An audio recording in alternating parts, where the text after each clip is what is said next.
I see we're on different orientations on the screen there, LockHeat. Very cool. Yeah. Got some new setup going on, huh? StreamYard opened up some custom placement of the screen, so I'm playing around a little bit with it. Very nice. Well, we need some more. We need some people on screen to get that going. So join in, guys.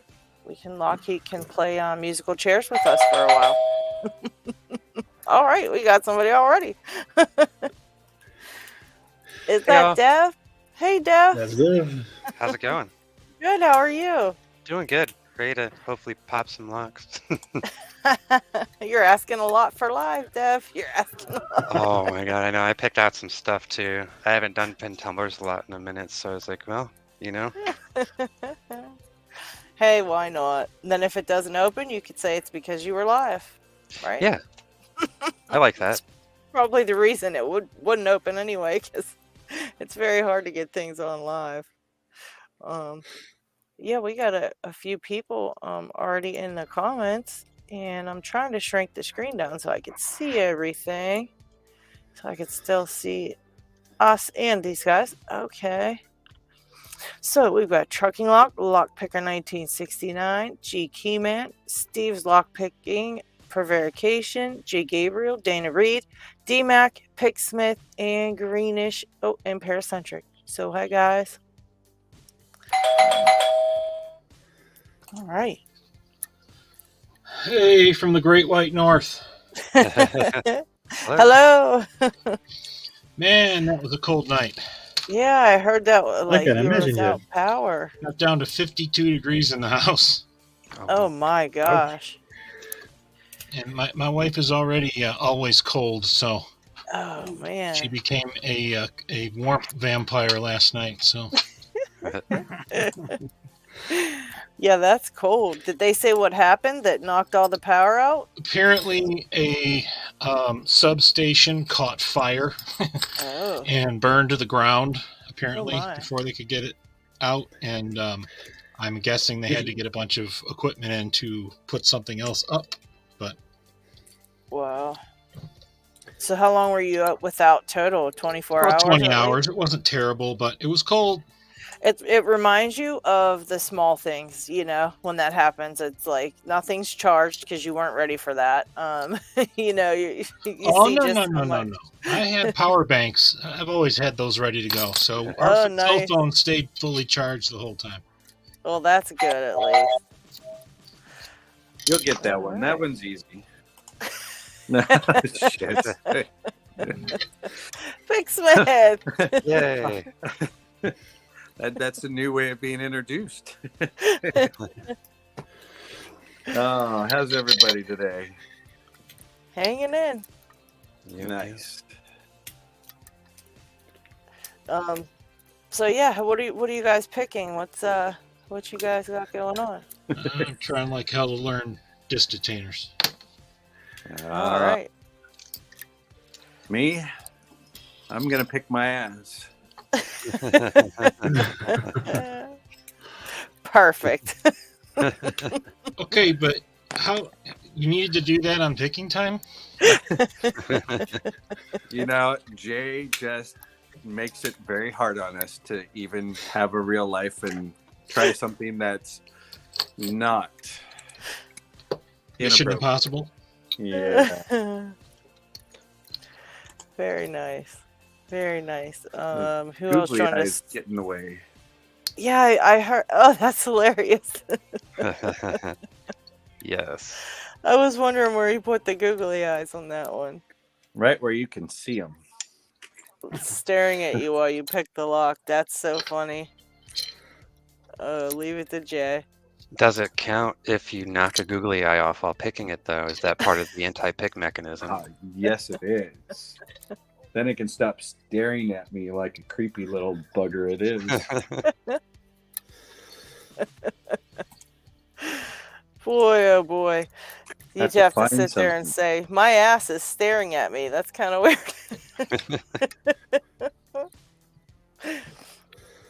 Have to find something to tension it with. This has got that ABUS keyway in it that says ABUS, so it's a little bit trickier.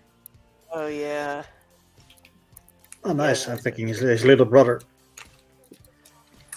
Little brother. 7440. Oh boy. Nothing wants to hold in there. Do you have those Southern specialty ones? That's what I'm trying to stick in there. They're either too fat, too small. I know the red one usually fits in there if you put it in a weird way. Yeah, like up. Ooh, Yeah, there we it's go. very strange. Yeah, This but is it works. this is my homemade. Oh, that's nice. Like using something like the windshield wiper type of topic QA fits those pretty good. Yeah, Very that might nice. actually work. All right. Squiggle Dork, Eagle Eye View Images, and Mayor Videos popped on, and I know somebody else did. Knox Locks. Yeah, I think that was the only ones. Oh, Kraken's on there. So hi guys. I love that Kraken actually said something on one of my videos about gutting in a Ziploc bag, and I think that's what I'm gonna do from now on. I love the idea. A little box or something at least. Right. Lady Locks, you need to treat gutting a lock like a bio lab when they're wearing a suit and there's a contained space. I can just envision that. Oh my. Hazmat suit. Yeah. Yeah, something with some kind of like magnets so that if something falls and rolls away, it can just get stuck to me. So it doesn't get lost. This is hilarious. I actually went looking for those springs and found a different spring and that spring. So I found like an old spring from something. So I actually gained a spring from that incident on my last video there.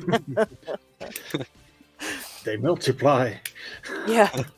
I was like, okay, this will work. An extra one now.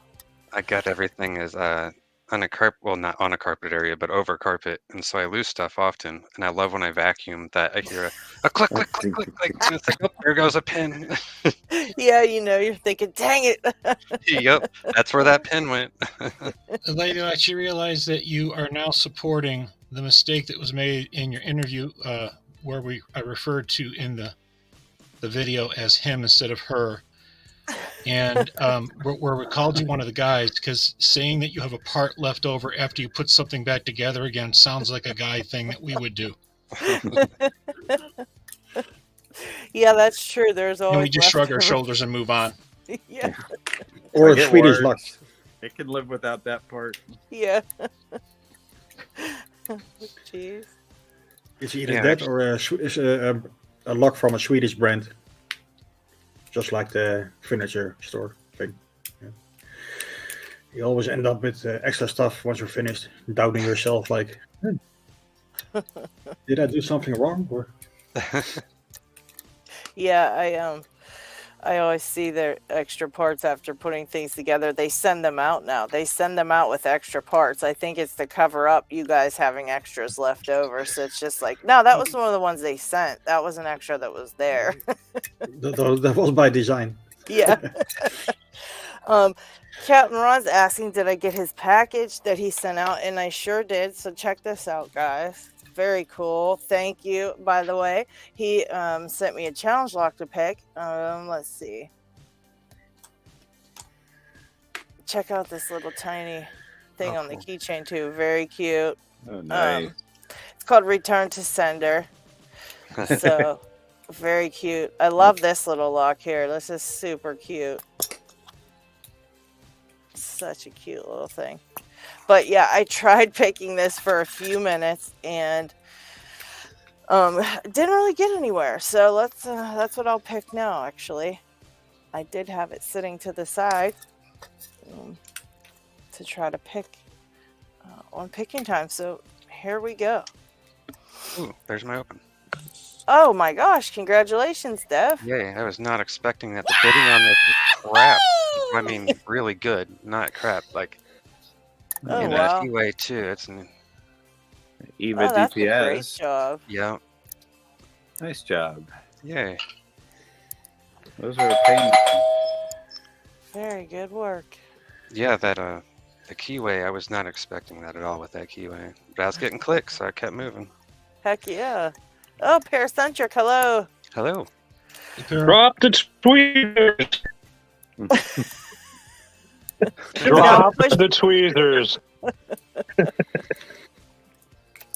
You'll get that. How's everybody one. doing? It's easy. Good. I'm doing good. This week Peachy. went pretty fast for me. Nice, nice. I was just heading back from the vintage market, where I go see my lock guy. Got a couple of locks, but I got a DM that Jimmy is back in stock again, and I managed to get my sets that I needed. Nice. He's back on stock. Again already? Again, yeah. Oh, wow. Okay. Yeah. Wait, he's out of stock, Locky? I'm checking as we speak. Oh, okay, because I thought you said he was out again. Yeah. No, it's still. Oh, okay. Everything is available again. Oh, yeah. Good. Because it went quick the first time around. Yeah, 2 hours. 2 hours. Yeah, they're still all in stock. I had 3 in my cart, and when I refreshed the page, it can only let me put 1, and I was like, well, I guess I'm getting 1. Right.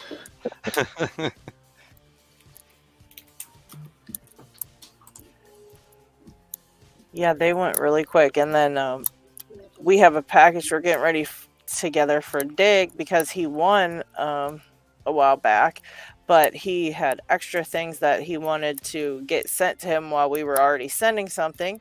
So Picksmith donated a lock for him, and just a couple different things we were waiting on for him. So some of the stuff's rolling in, but he was so excited about the Jimmy Longs, and he really, really wanted a set. And as soon as he told me about it, they were out of stock already. So we had to wait. So he's been literally watching that site every hour. I think he said he checked it for like the last however many days, like 2 days or something like that. He's been on it so bad. So I'm glad I got them then, because he texted me a little bit ago and he said, hurry up, they're back in stock.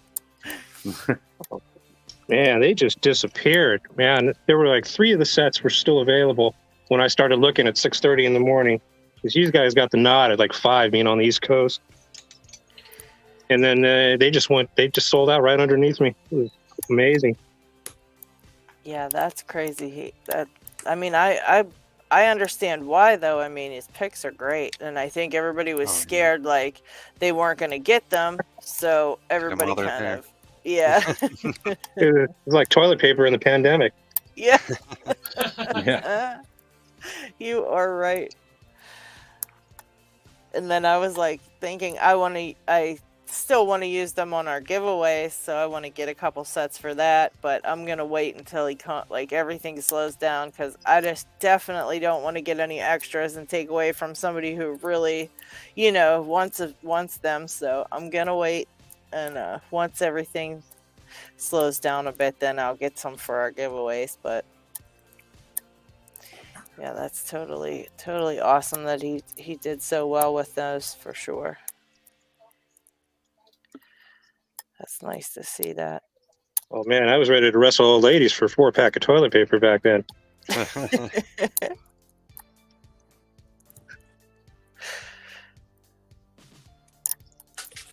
Yeah, I remember those days, man. Whew. Yeah. Hey man, that was quite a party you had last week. Oh yeah, Knox. Yeah, he did a good job last week. He did a great job. That was a good time. Oh man, I tried. I had to put it on. I had just gotten back from Florida. 6-hour direct flight, 2 hours of sleep, and about 15 shots. The night before.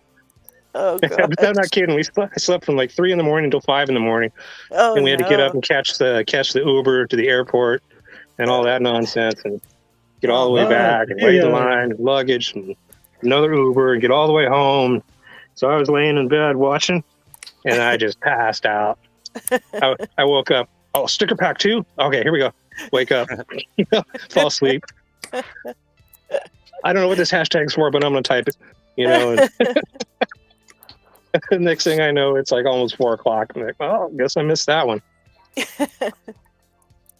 Well, at least you made it back and you recovered nicely. So. Oh yeah, it was a good time. Beautiful weather out there. Yeah, that's cool. You got to do that. And would you say you guys came in 3rd or something, or was I imagining? Oh, that was the bowling weekend about 3 weeks ago. Yeah. Oh! What was this one? Just a getaway? Actually, it was work related. Once, our largest customer sponsors a really large AIDS walk in Fort Lauderdale once a year. Oh, wow. And so we fly most of the company out there to support them, participate in the walk and all that. Have a few meetings and some good food and lots of drinks. This time, St. Patrick's Day happened to coincide with the Friday we were there and spring break, so it was kind of nuts. Oh, wow. It was at this moment that he knew. He fucked up. Beep. Beep. Right on time. Somebody needs to give Lockheat a raise. All right. Oh, I got a nice click this time on this lock. That's good. That was a nice one. Hey, Diggs. Is that who showed up, Diggs? Kraken. Oh, that's Kraken. Yeah, Hey, Kraken. Kraken. Ooh. Another Ascend device. Uh-oh. Wonder what that one has in it. Could it be barrels? I think 600, maybe? that or gins, huh? That's because he's got his name 600 barrels. So Oh, maybe, yeah. Oh, yeah. I hate those barrels. it's really his son picking the lock. Helping with homework while picking locks. That's what's happening. I just picked something and dropped something else. Well, I'll tell you what, this lock of Ron's is really pretty tough. This is a good one. I'm finding the same thing with this one too. Clicks all over the place. Yeah. I'm starting over. I'm going to start over. Oh, look, I'm starting over. I went to start over and there was absolutely nothing set anyway. Wow. Thanks a lot, Ron. Good time with this one. That's always fun when that happens. I know what that's like. I'm there. Yeah, I got pretty far, but I'm going to start over. Nothing fell when I took the tension off. It's such a letdown. Yeah, I'm finally getting a set of plug followers from Bobby Keys. I've gotten like so many things from him, all kind of different goodies, and then I think of other things like for him to make that I would think would be cool. So he makes those for me, and I get all this stuff. And I've never had a set of his plug followers, and that's like one of the first things I ever wanted, but I just never really got them because I got it, seeing other things I wanted and things like that. So I'm really excited. He said he's on the last 2 of them for me, so that'll be cool. Nice. Are they pink? Yeah, they're going to be gray, but the stand's going to be pink. We thought about making them pink, but like he said, they're bound to get really icky. So. Oh yeah, graphite and pink. It's gonna turn gray. We thought that would be a yucky combination. Rhino has joined us in the chat. Diggs in the chat. Chris Punes in the chat. Yeah. Chat is rocking. Chris Sure is. The whole show is rocking. At least Lady Locks and I are still surprised how well it is being received still in episode 26. So we're 26 weeks in. Almost half a year. Hello? Yeah, that's a lot. Wow. Doesn't Already. seem like that many, yeah. That's about half a year. Wow. Yeah. Exactly Holy half crap. a year. Yeah, You we gotta have start planning. Yeah, that's a lot. Jeez. And Better start everybody still planning the likes anniversary it. show. Yeah. Wow, yeah, we Yeah. should. We should do something really fun for that. Party. Let's give away a car. time. You get a car, and you get a car. Oh boy. How many shots? In the of meantime, tequila by the way, can you still pick? don't forget to vote on the Locky Award. Oh, yeah. Yeah, There's still still 1 do. week to go. Oh, okay. Oh yeah, I voted already. Nice. I gotta get mine in.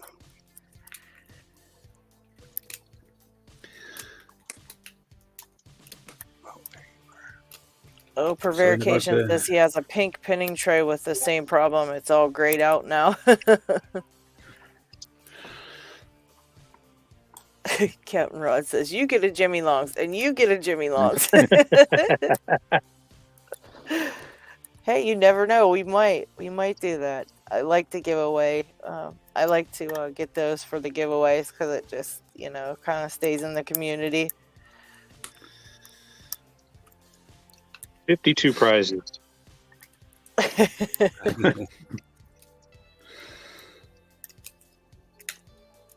Okay, I got a couple nice clicks on this one. It's some movement going on, but I know this is a trick, Ron.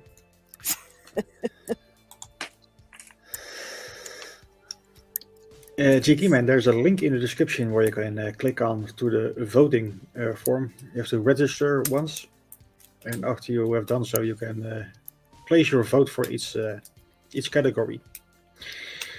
And obviously, the humor category, there's 2 options: me or SE Lock and Key. Obviously, we would love to have your vote on us. I've got a few that hopefully people can vote for too. Yeah, there are a few of the guys here also in other categories. So I have one as well. I think somebody put my name on a couple of them too. Yeah, so obviously vote for all of us because we're great. Yeah. And then if we're both in the same category, vote for your favorite. Yeah. yeah, sure thing. And then sign up as somebody else. Yeah, there you go. Get both votes in.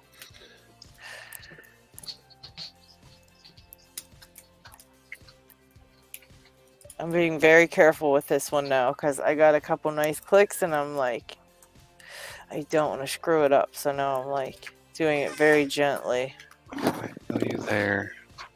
These freaking Asa barrels. I hate those. Oh, I don't know how anybody picks them. I don't know how I picked the one I ever picked because I think the only reason is because it had some what do you call it in it? Master wafers because I just don't like those and I don't yeah. I think we should just get rid of them altogether. Every single one of the ones I have with the barrels in them, they're all bidded high-low too. It's annoying as hell. So it's not like I get a fun one. Or, like one to practice on in my spare time. It's like just, okay, here we go. Here's hell. Oh my. Yeah, that sounds like battery packs are empty, I think. It dropped out. Okay. Oops. Yeah, I have a new one that has the barrels that I got, so I could actually do one without the master wafers, and the old one was kind of worn too, so it kind of takes away from everything when it's like that, the counter milling gets worn and things like that, and it's not as treacherous. But this new one, I can pick it with the 5 pins in it, and like really nicely. It's not like terrible or anything. And then I put the 6 pin in, and I just absolutely cannot. I mean, hours on the thing, and I just cannot do it with 6. I'm like, you know what? And then I think I watched Artichoke's video on like how you should pick them, and I'm like, oh, okay, that makes total sense. And then I get mine out, and I'm like, this makes no sense. I can't get this to work. So I don't know. I need like a lesson in barrels. Barrels are fun. They act like a taper, and then they act like the gnarliest little catchy spool you've ever met in your life. Yeah, when I We had might the have feel to for them, do they it. felt pretty good. But another thing is too, once you get the feel for them, you really get the feel for like the jiggle test too. I think once I got the barrels, that really changed how I was picking. Yeah, I think I need a lesson on barrel spools. I think we should do that on here one time. Just all barrel spools all day. Barrel hell. We'll call it the hell episode.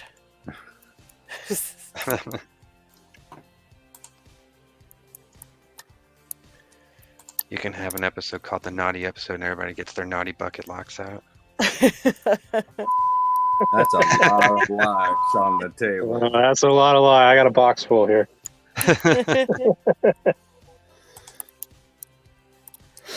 I think we should do something where we all exchange those.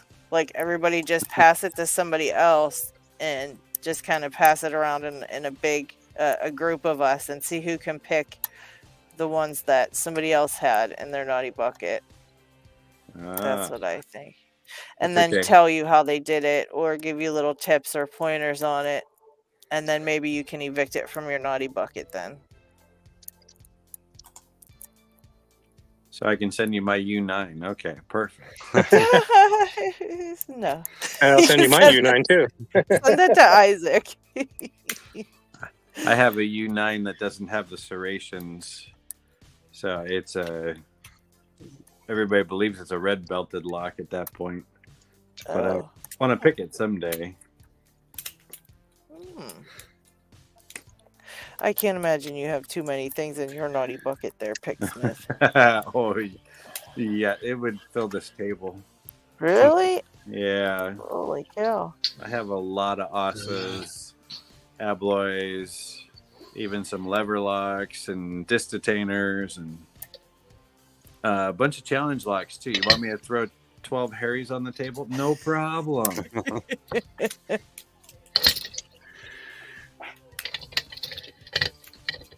Well, I think the hairy bows shouldn't count because they're just hard anyways. They are.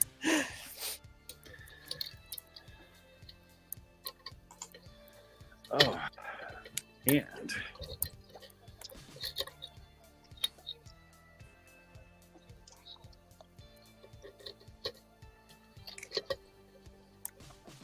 uh-oh. I almost clicked one that was bad. I didn't get it the whole way though, so thankfully I stopped it before it could do that. I'm still making progress on this damn thing. I think. Go ahead, Dev.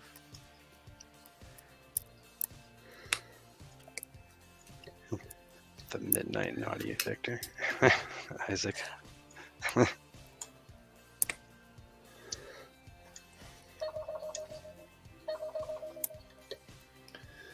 Oh, Squiggle Dork says he doesn't like the barrels because the false set is so subtle. He can't really tell when he goes from phase 1 to 2. It's all about the feel of the pin at that point. Mm-hmm. Isaac said he'll become the midnight naughty evictor.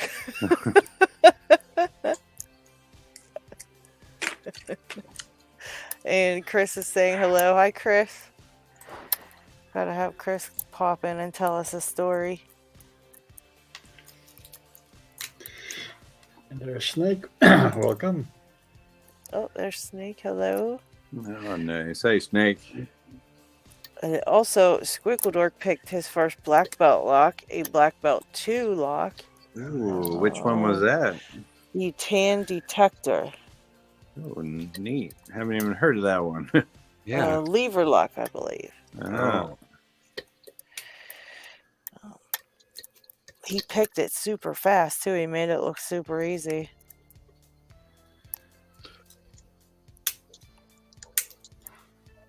So, congratulations, Squiggledork. Very great job there. Yeah, we're all very happy for you. So now what one's next? That's what I want to know. Isaac, I have that video saved of yours. That's one of the videos I look at when I practice my barrels.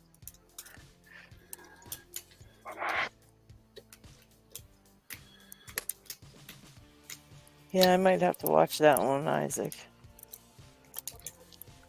Yeah, whenever I learn something new, I always have like 2 or 3 different people's videos, and it's I gotta have like because it is kind of like D-Max said in his interview, like when he made his pick making series, it's there's someone always has a different way of doing things, and I find listening to him constantly, like when I'm picking something new as I'm picking it, it usually helps me. Yeah, I usually watch a few, but I don't know if I watched Isaac. I'll have to look. Somebody will have just that one little thing that you're missing. Yeah, and you didn't get it from somewhere else. Yes, that's always seems to be the case too. Yeah.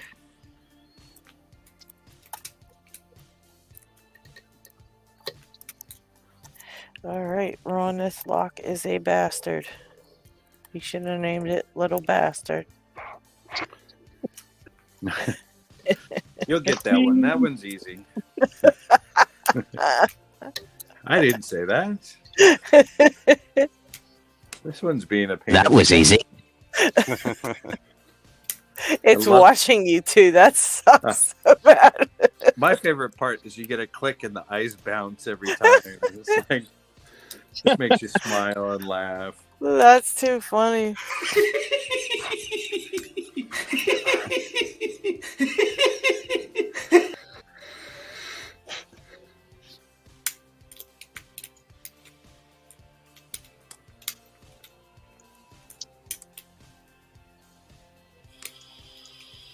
I keep getting into just an area where nothing happens. And the counter rotations are dangerous. That's where I just was, and I hit one and it started creeping back really far, and so I stopped because I thought, wait a minute, that's one of those tricky ones. Sometimes, but sometimes it's one you have to go and get and do. That might be the one. But I think it's gone now, so I think I did something wrong. Or something right. You never know in the challenge lock. That is true. Although I think I might be in an overset trap because I'm not really feeling anything when I hit any of the pins now. Now here's something. Wait. Oh, that was an odd click.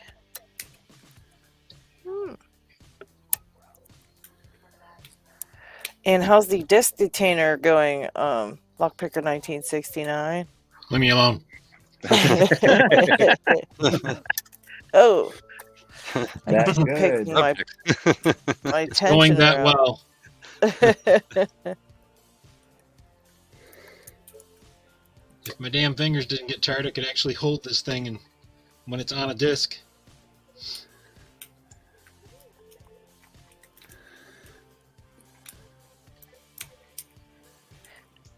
Chris Capune always makes it look very simple when he's picking them. He's just like LPL. He makes it look easy. Yeah.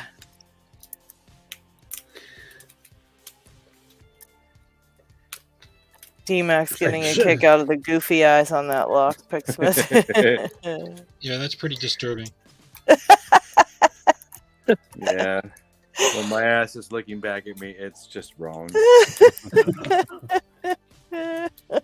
Yeah, that's bad. Leave it to Jay. Make you feel a little weird and disturbed while you're picking one of his locks.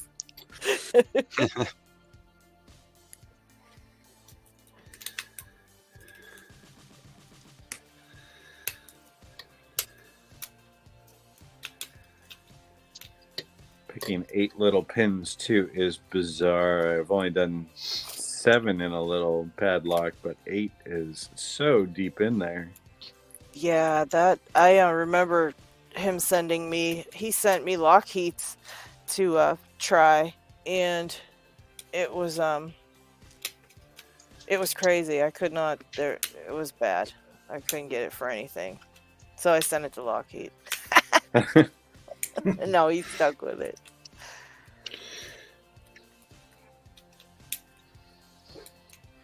Oh, Picksmith, be grateful he could have painted the keyway a certain color, and that would have been really disturbing. Yeah.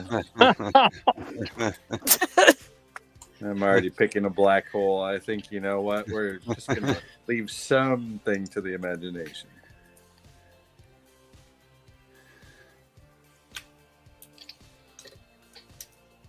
Now, that would be adding psychological warfare to your challenge lock. For sure. For sure. My fingers are numb, too, for some reason today. It's cold.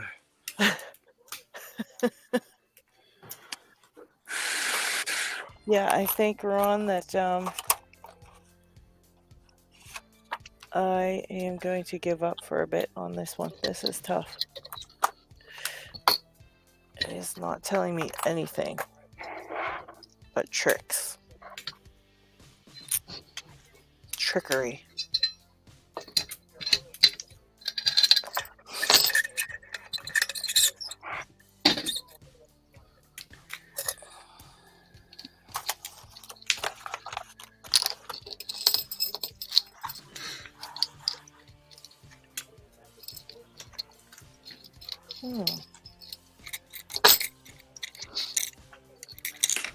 Yeah, so I got pretty far on my U9. I can get everything almost completely set except for one. And so now I have to figure out how to get that one to go also.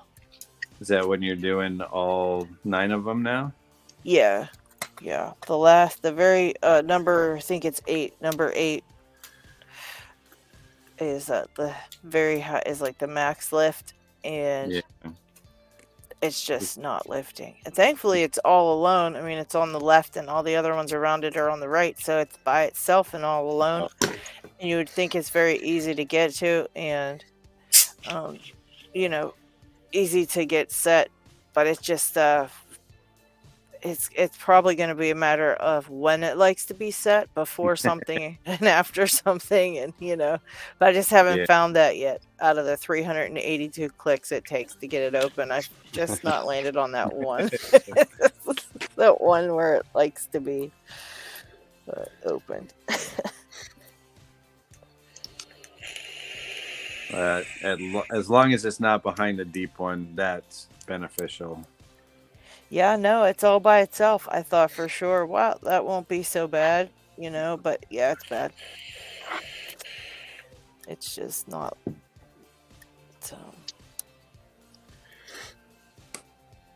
And I always feel like I'm not hitting it, because even when I'm in there pushing on it, it's just nothing. I can't really feel it anymore.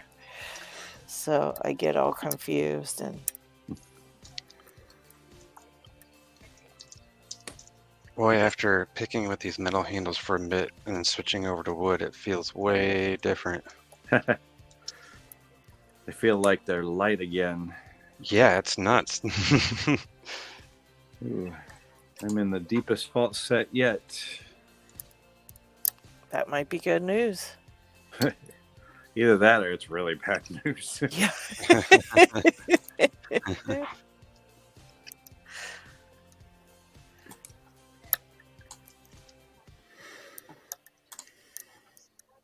Now, Dev, do you find any better or worse feedback? Like, which ones do you think have better feedback? Does anybody think about that? Oh, man. Like all metal picks, are they better with feedback or something? Amazing. They are all these feel amazing. Anytime I go to a meetup now, just because all I have to do is just buy pick links and just punch holes in them and stick them in these.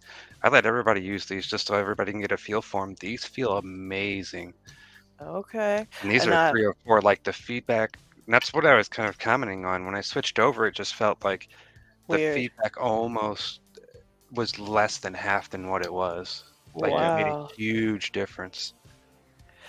I definitely want to try one of those, and I think we both keep forgetting to text each other about that one. That get off me, and then every time I remember, I'm like, oh, I'll text him later, and then I totally forget later to text you. So hopefully today. Eventually making another run of them. Yeah, hopefully I'll get one, because I'd really love to try one, especially if the feedback's really good. Oh yeah. Oh, and who just showed up? I can't see it. I It's find tiny. just a heavy pick. It'd be A heavy- Isaac. Hello, Isaac. Isaac. Hello. Hello. Chris says he likes the wooden handles the best. Yeah, this How 304. do you guys like my new Jimmy Long gem picks? Man, Yeah, those are nice. we're all very jealous. Mine is still in I the didn't mail. get them from Jimmy though. I just turned the flat hook set into the gem set. That's a smart idea because I don't like the flat hooks. Same. Let's see, I like them. I don't mind them, but I like the gem style too. So I have 2 sets of the flats. So I turned one into this. Nice. Snake, they Yeah. were hit. Jimmy Long's was back in stock today. If you go, he might still have some up. We just Yep. talked about that. Everything is still. I just checked. Everything is still available. Oh, there you go, Snake. Hurry up, go get a set. Yeah, I have to commend Jimmy for keeping up with that because when he first sold out with it like so fast, I thought that it would take him a while to get back into stock. But he stocked up again, and then he sold out again, and then he stocked up again. And now I think he's back in stock right now. Very cool. So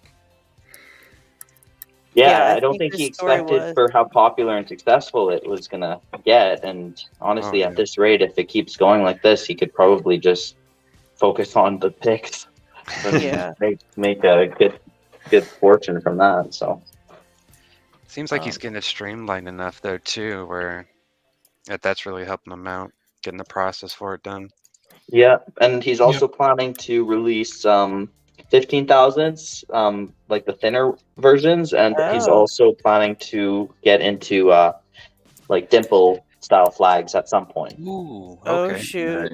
Gonna look Yeah, out and he for also that. talked about doing thicker and thinner handles. Yeah, he did mention the thicker handles. I made a post about that, and he said a lot of people, when I was talking about my metal handles, actually, made a post about these, and he mentioned a lot of people were asking him about thicker handles for him. So I would hope so. That would be amazing. Yeah, that Yeah. really would. Select them all. Yeah. I'm just running around doing a couple things here before I'm actually sitting down, so that's why my hands are not present currently, but they will be. Anyways, the Peter's blocking my screen with his comments, so that's fine. Since he was in the hospital, he won one of your giveaways, Lockpicker 1969, but he was in the hospital, he says. Hope you feel better, Peter. Yeah. What's if you don't mind us asking, is everything okay?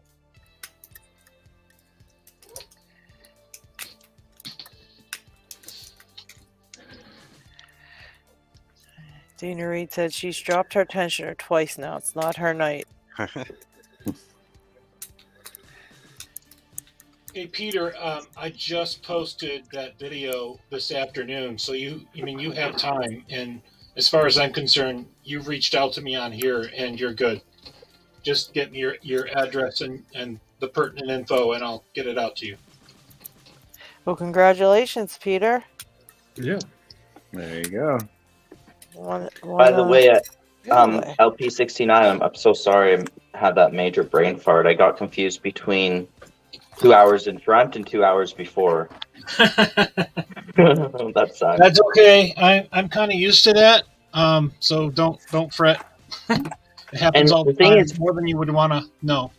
But like, I was sure I wouldn't mess that up because I've been someone who's had to organize time zones for different people and stuff before, and I know EST is 2 hours before me, and I kept telling myself like, to not get confused, and I did. So, anyways, It's not a big deal.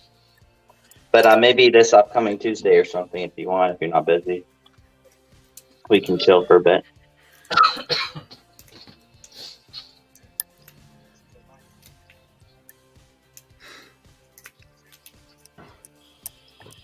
Two hours later. Yeah, Tuesday might work. Peter said Don't mind he sent you Lockheed. his address. Oh, sorry. Go ahead, Isaac. I said, don't mind Lockheed. We never mind Lockheed. Heck, I don't even mind myself. He makes it interesting. Peter Boyd said he sent you his info, Lockpicker1969, through Gmail. And Dana said number 3 drop, so she's changing locks. She's tired of dropping everything.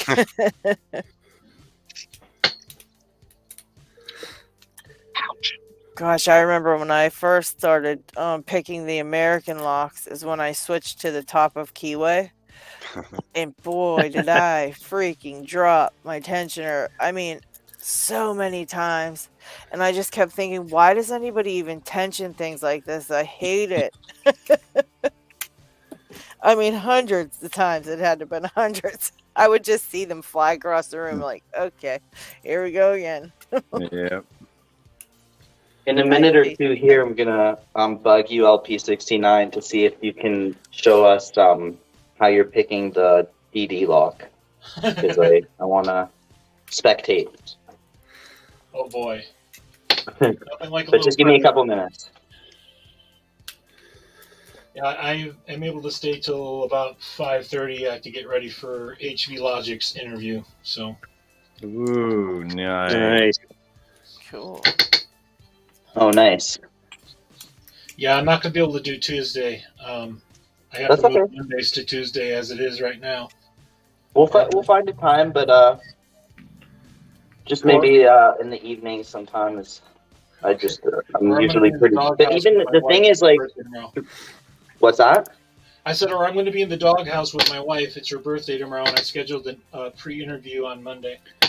Ooh, that was Whoops. dangerous. Oh my! I think you better cancel that. Yeah. Just bring your wife to the pre-interview.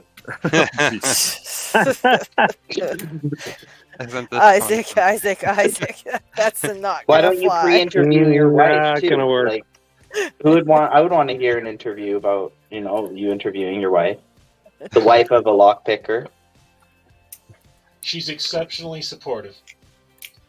Yeah, But not I'm serious. that I supportive. actually would be interested to hear because I'm not married. I don't have a wife. I'd like to know what You didn't order someone's one? wife thinks about their hobby. An order. He has a cat. That's enough. Yeah, exactly. Yeah. I don't know what my cat thinks, so at least it'll give me something to imagine.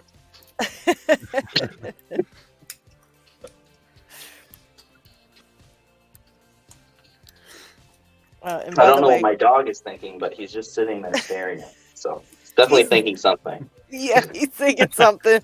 He's like, oh yeah, talk about the cat. Okay. Yeah, don't mention me at all. Exactly. LockHeat, Chris Capune says that he says, I love LockHeat, the glue that holds this all together. No. Yeah, me too. Locky's awesome. He is very awesome. LockHeat is he's got the tech down, man. He's something else. Thankfully, one of us knows how to do it. Yeah, it takes a lot. Yeah. It takes a lot. He's got it down now. Hey, Isaac, how about next week, Monday on April 3rd? What's that? How about next week, Monday on April 3rd? Sure. Let's tentatively make a plan. Let's just play it by ear because it's still like a week away. But yeah, that should be good. I know it's Passover coming up here, so that's the only thing I need to make sure that I'm not going to conflict with like a Seder dinner, like a Passover dinner or something. Because I know next Tuesday I'm gonna be doing that.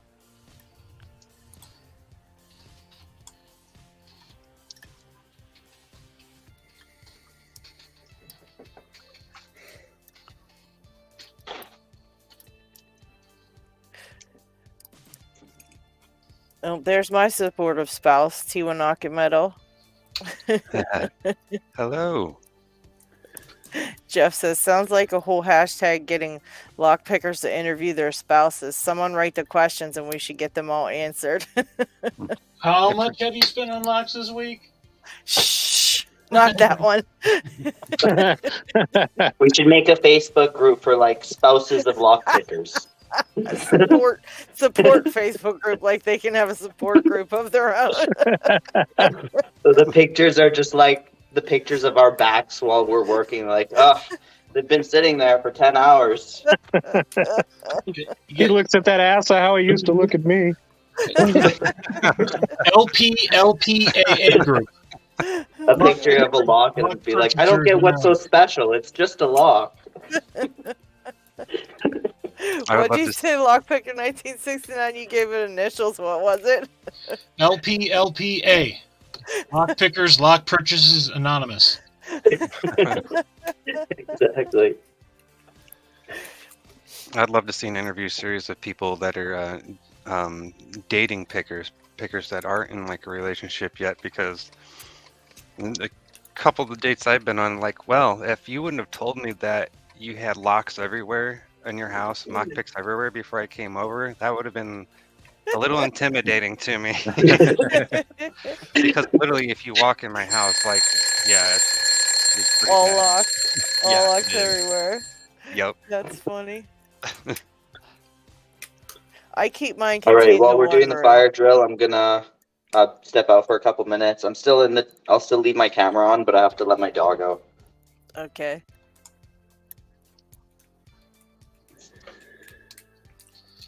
Shout out time. Shout out time. Well, these are going to be the same shout outs we got planned for last week. But obviously, due to the fun show we had with Locks Knocks, they got pushed to this week. All right. So, first up is Sazbaz. He makes some fun videos.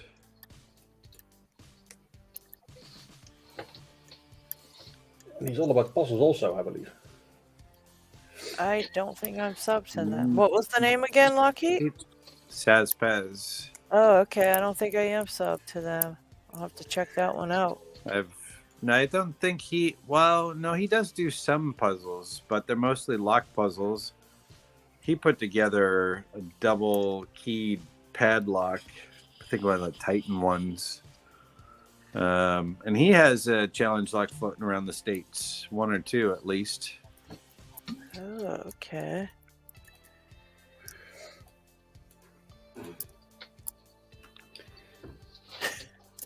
Brett sucks. Yes, I also have handcuffs hanging all over my fence as well. So yeah, that's kind of half Brett. That's what I just giggled about, Dev. I just saw it right when you did, and I started giggling.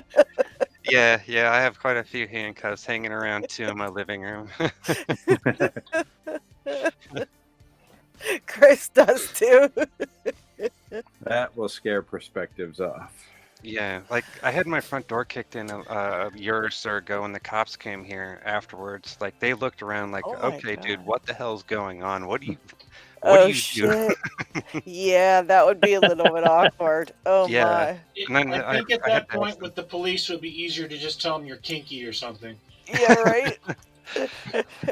I had to ask them about what handcuffs they're carrying and stuff too. They're just carrying the typical Model 100s, you know. Like, all right, we'll leave you now.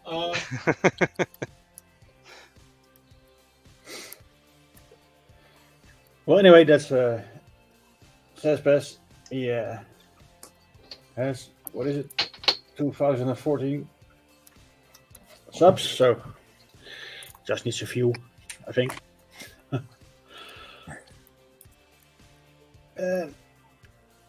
Next up is Roy Simmons. Oh yeah.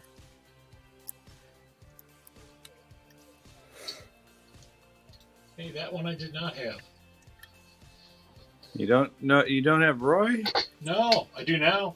Wow. Yeah, I have Roy. Wow. Oh, we're getting judged. Never mind. I take that back. No, it's surprising. Roy's one of the big names. He has a lot of subs, and I'm not being judgmental. I'm trying to pick this acid. Damn it.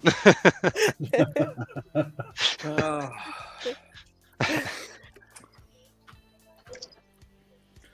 Don't make me make googly eyes at everybody. Don't make him show his ass, guys. Just keep it down. Let him alone. And if you haven't subbed him, his link is in the description, obviously, as usual. And last but definitely not least, Artichoke. Oh, yes. Oh, yeah. Such a good guy, too. Great videos. Yeah. Oh, yeah. Hell Jeez, yeah. He is one of my go-to guys if I need some help with a certain block or a block principle, and I need some in-depth info about it. Yeah, for sure. Being a video maker myself, like seeing those types of videos, you really have an appreciation for more video makers because you really start to understand the amount of time they put into their stuff. Oh, yeah. Because my stuff is nowhere near to like most people's. Mine are pretty simple, but It takes a long time to make it even. and the though, research that goes with it and everything else. Oh, geez, yeah. And he uses like two he's got that little mini camera going too, and he's got all kind of stuff. All those drawings and animations and everything. Yeah. Yeah. Well, there's a reason that he's voted for pretty much all the Locky Awards every year.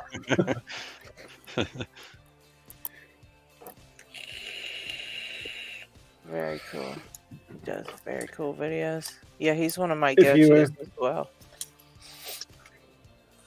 And if you have anyone that needs a shout out or have a channel that you want to be shouted out in one of the upcoming weeks, drop it to LadyLocks for me and we'll put it on the list. Yeah, there's also a spot on the Discord server to put shout if you want anybody shouted out. Also, you just put a video of theirs up and we'll shout them out. And the link to the Discord is also in the description. I know this isn't appropriate, but my ass kind of looks like Artichoke. It really does. That's hilarious. So, Picksmith, when you pick that, are you going to tell us that you spanked that ass? Jay told me I had to say I picked it black and blue. Oh. I don't know. This thing's being a total right POS. Might need a disclaimer on that video. I got a question for perhaps Picksmith. Did he put any lube? Sorry, I had to. I did start out with the self-lubricating. Yes. Good idea. Good idea. It doesn't look too angry, so you're doing good. Nobody likes a dry My ass. advice is just start slow, just feel it out, don't force anything, and as you go, just start to apply a little bit more pressure. Listen to the feedback. But main thing, yeah, exactly. Listen to the feedback. Y'all are lucky that this is going to Australia after this because there's no feedback. It's just kind of like, what the hell is going on in this thing? Oh, too bad it doesn't talk. You're going in without a safety word now. Shit. And if it gets a little messy, that's okay. Just keep going with that. It signed up for it. I can't believe Jay just passes his ass around like this. Yeah, that's why the book is called The Travels of My Ass by Jay Gabriel.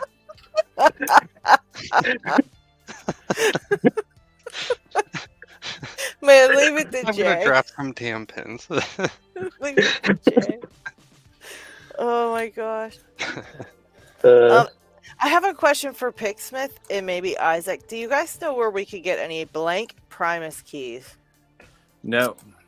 No. Because blank Primus keys are technically illegal to sell. Yeah. Okay.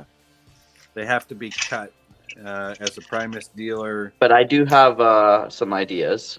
Like these, I have this. You can take an SC4 key and mill off the side. So if you take, well, this is an SC1 key, but if you mill out the side where the channel is, basically, like all along this groove, then you could make it actually work in a Primus. You'll have some other milling you have to do too, because the C key does not go into the CP Primus. But if you need a key, I can sell you a cut key. Okay. Right. Because G-Key is making, trying to make a couple keys to the Primuses that he has. Well, and you can just repin them. See, it's Dev has one that's illegal technically, but hey, no, I don't. It's not illegal. It's based on the contract you sign with Schleg when you go to become a vendor or a distributor of the Primus. Oh, okay. That's all it is. Video evidence. That's okay. I have plenty of blank Primus keys, both in Everest and the CP. Yeah, because G-Keyman's looking to make them. But the sidebars are already pre-cut, right, from the factory? Correct, yes. So the only cuts that are not in it are the regular standard pins, but I can cut them to anything I want to and send sidebar pins along with it.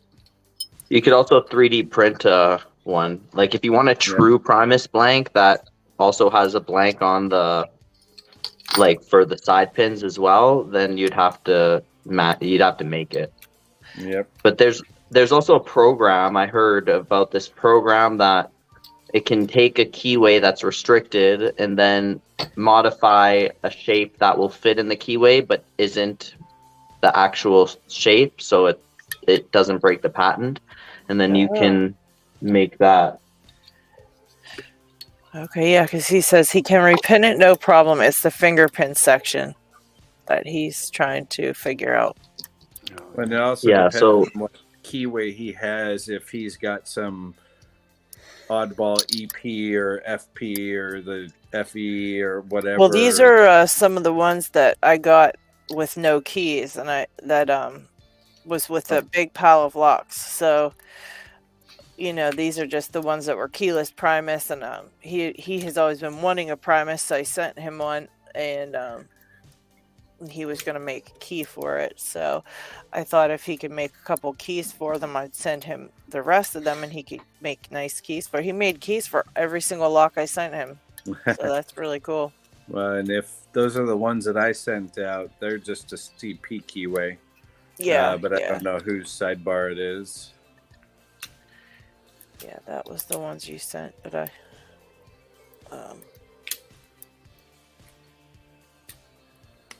Okay, Bobby Key says he may be able to get some blanks too. So that's what cool. I would try to do, what I'm working on right now. Actually, I haven't started, but what I want to work on is taking an SE4 and turning it into a Primus key. It's not my idea.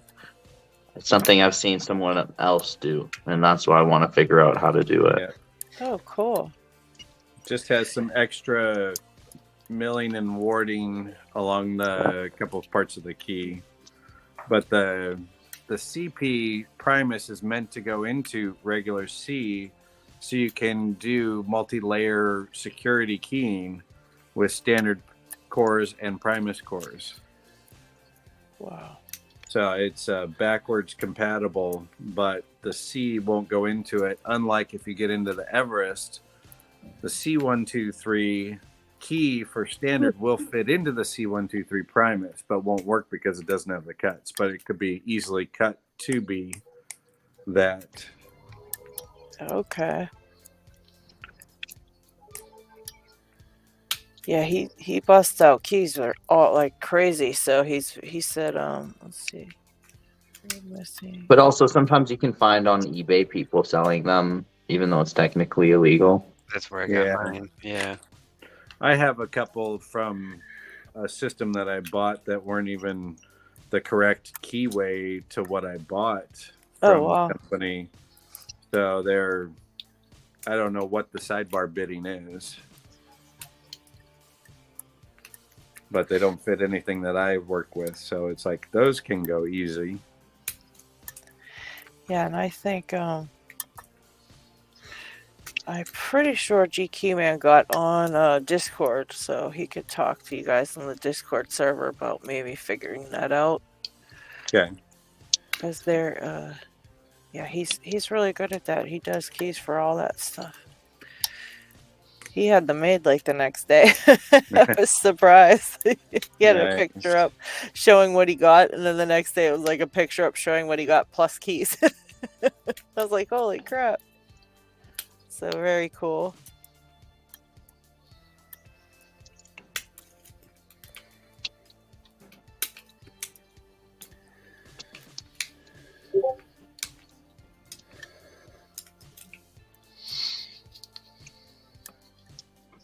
And Lakeview just showed up as also. So hello, Lakeview. Oh, hey, Lakeview. I wanted to ask LP69 how the disk detainer lockpicking is going.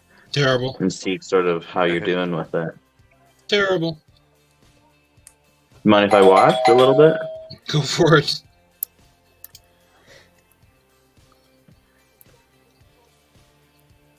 I just don't feel that slot that it's supposed to go into. I never feel it.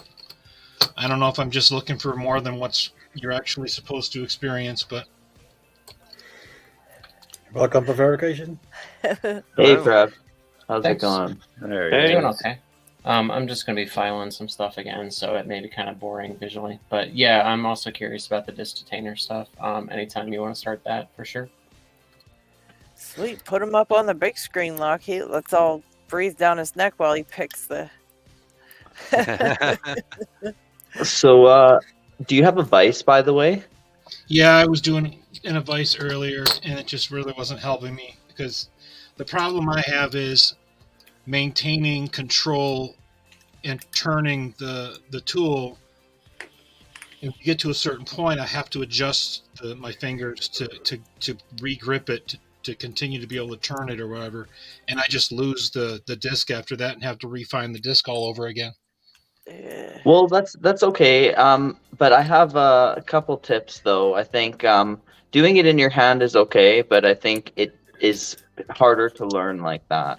Although I don't discourage doing that. I think you should try it like that. But for making things easier at first, I suggest putting in the Vice to isolate movement, and then choosing like a vertical orientation or a horizontal orientation. I like personally horizontal orientation.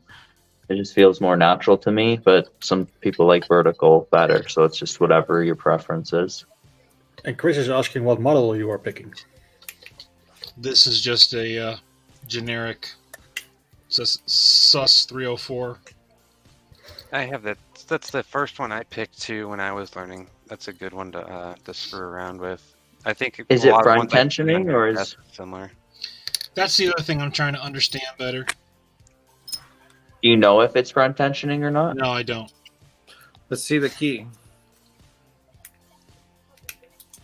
So that's kind of hard to tell. You'll have to. What you'd have to do is look inside the lock and count the discs, and then count backwards from the tip of that key, because the tip of the key will always be the first one.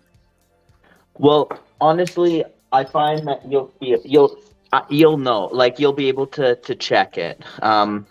But for now, it's tensioning right before this first. Right here. Honestly, it doesn't even matter, because it goes back to my philosophy about like, don't try to actually pick the lock, just try to learn the lock. And then as you learn the lock, it will open, and you'll learn in the process if it's front tensioning or not. And regardless, you still have to do the same things anyways. So if it's front tensioning, the only difference will be is if it's not front tensioning, there's a step that you do at the very end. But you'll get to that same stage regardless. It'll either open or it'll get to that point. So how do you tell if it's front tensioning? You count the amount of discs from back to the front?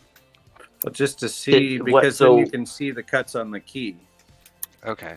Yeah, what Kurt is saying is if you compare how many discs there actually are compared to how many cuts there are on the key, if you can tell that the first disc is a 0 cut, then you know it's a front tensioning. Okay. Right. Because you need to tension off a 0 cut on those particular ones, whether it's the front or in the middle or in the back. Okay, I see. So you're looking for that 0 cut to tension off of. Right. So if you have a key that on the very, if it looks like it hasn't been cut into it, that's typically the 0 cut. Okay. Then anything that's reversing down onto the short side are your cuts. Now, LP69, the next thing I suggest is not actually trying to set any discs right now. Just try to go through all of them with them all zeroed out and do what Kurt was saying, count them. Just because counting them will help you learn the spacings and pay very close attention to the marks on your pick, the red lines. Yeah. And even if it's not perfectly lined up with those red lines, just pay attention to your line moving past them, because that will help you orient yourself with where you are. And just try to count them. So when I say count them, move the disc a little bit and then move it back, just to keep all of them all zeroed out, and then count that one and then move on to the next one.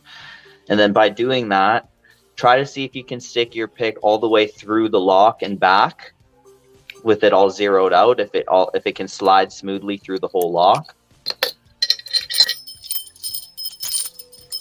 Because then you know your pick is aligned. That's another thing as well.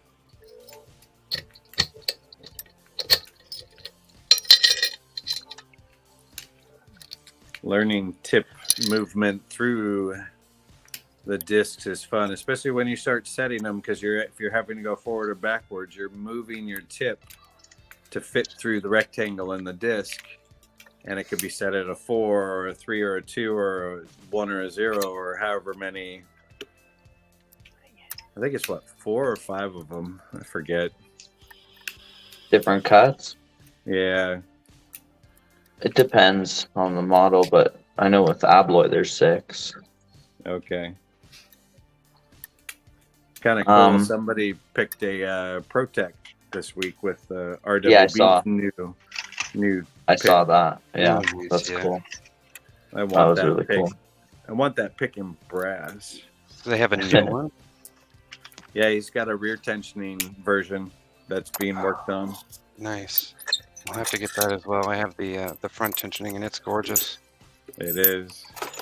The only thing about having it in brass is that the screws might wear down over time, like the slots for the grub screws. Yeah, I don't care. And then you'll have to thread them bigger and stuff. But yeah, just something to keep in mind. But yeah, that would be pretty. Yeah. I prefer brass. That's why I got some of the dimple flags from Dev there in the brass. And they're already turning colors just for me touching them. I'm so sad about that. Yeah, but is the downside of brass. That's okay. That's what I know. That's what they'll do, and I don't mind. But then it turns to aged brass. Yep. Which is also a pretty color. I love aged brass.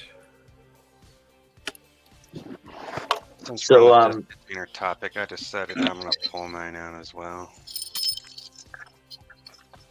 What I was going to mention with your pick there, first of all, see if you can slide it all the way from start to front. And when counting, I actually like to often start in the back, depending on where it is. But a lot of times, actually, you'll feel more tension off the ones from the front. It really depends on the lock, because sometimes they'll tension in a certain order. So, but I find typically if it's a front tensioning lock, the lock itself will bind from front to back. But if you can slide your pick tip through the whole thing smoothly, that's a good start. It's going through without a problem. So then that means you're holding your left hand nice and still, and that's a big key to it. I use that stabilizer too on the pick. That helps me out a lot. Oh, okay. I think it's good to practice honestly without it, but having it there is like that's good I couldn't too. hold my hand steady enough to do it without it. I've already tried that.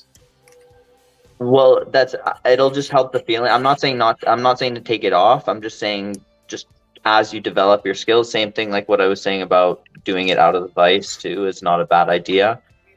I'm just saying like since you're starting out, it's a good idea to use it to help you just learn the feeling of it. But I'm just saying as you develop your skills, you'll find that you may not need it.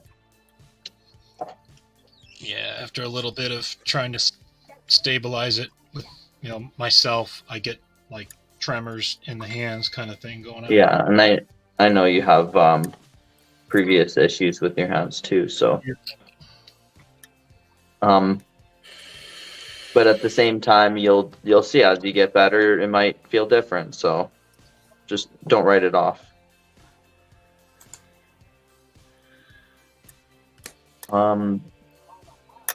As you pick the pins, if it is a rear, like not a front tensioning one, you'll feel at some point the lock will kind of give a little bit of a false set.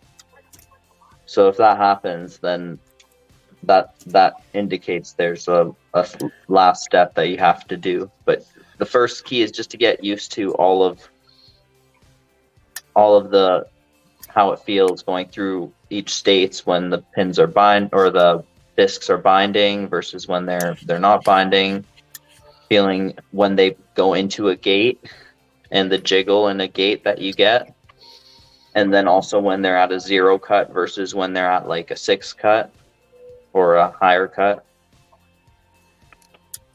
depending on what type of I should say 0 cut or 5 cut, because typically it was the 6 cut. So I'm counting 7 discs, and if I look at the key, 1, 2, 3, 4, 5, 6, 7 makes sense, I guess. Yep. So what I'm seeing on the key matches what I'm feeling in the lock. And now that you've gone through it, when you've gone through them, did you feel any of them were feeling different than others? Were some of them not binding, some of them binding? I didn't push on them, I just want to count them, so... Okay, well now go through them again and just push them a little bit. That's all I'm saying. Like just test each one and see how they feel. If they feel like they may be binding, I'm not saying to set them yet, but just go through them and see which one it gives them the most clear feedback. Because I find that's a big thing that helps when picking a lock is if you're not hasty about setting a pin that's binding or a disc that's binding or something, and you make sure to check all the potential discs, sure, maybe the one you were feeling before was binding, but there might be one that is binding even more. And if you set that one first, it will help everything else feel more clear. So sometimes when you get something like half set, it just won't feel right, and then it gets confusing. And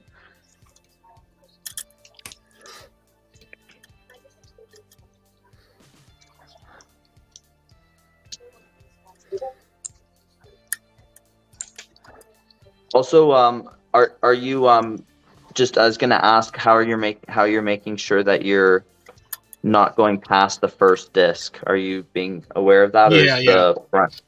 So okay, and that's one of the things I talked about in the video, and using the stabilizer as well is with this pick, it's easy enough to adjust this. Now I'm gonna have to do it all over again, but and then just take it in the lock and prevent you from going past the first disc. Yeah. Okay, good. That's cool. There's actually 2 approaches I found to do that. One is to put the pick in there and turn it and see how many discs it's turning. In this case, that's what I'm doing, it needs to be adjusted because it's turning too many.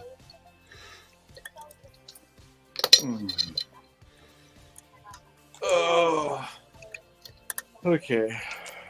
And then the other approach was turn the first disc, then put the pick in, and then adjust this to the right length to push with the lock. Now, I like to do everything in my head, but honestly, it's probably a good idea if you get a piece of paper. And now that you've counted 7, make like a chart from 1 to 7 or something like that. So that way you can write and then make a list of, and then in line 7 slots after that. So a grid 7 by 7 basically. And the first, the row or the first 7 represents your discs 1 through 7, and the next 7 represents the binding order. So that way you can try to keep track of that, and it'll help you remember, or you can just write it down. That's a good idea. Like disc 6 and then comma, and then disc 3 comma, whatever you think binds first. But when I say binds first, I don't mean just binding. I mean whichever one's binding the most. So that's why I was saying go through all of them.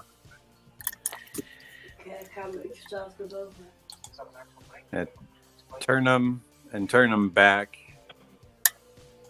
And Chris just commented too that the zeros are gritty all the way through on the deeper locks.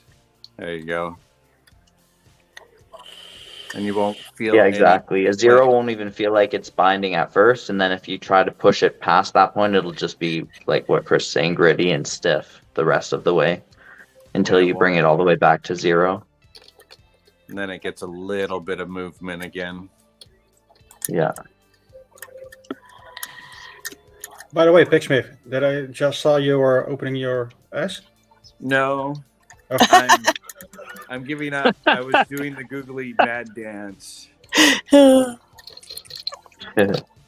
Because I am done. An hour and no open. Still locked up.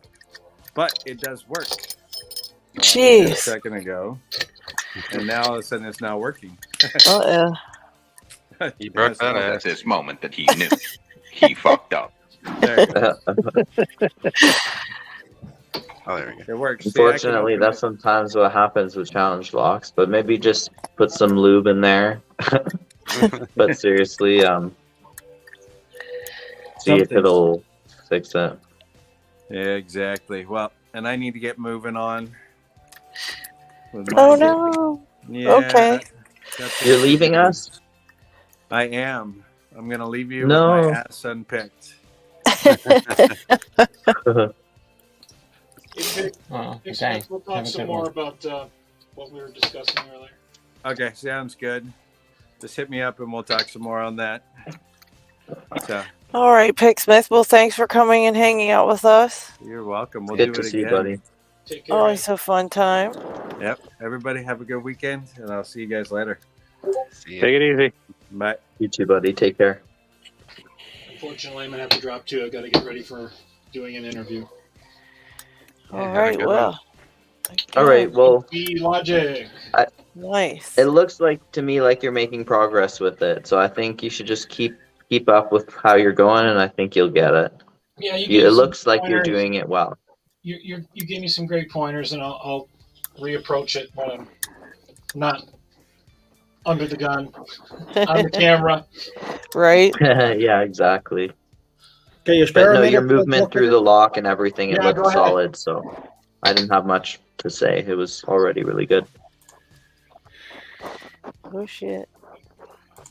Because you are still doing a giveaway, so before you go, you may be able to Yeah, and explain yourself, sort of. Yeah. Because there was a new one today.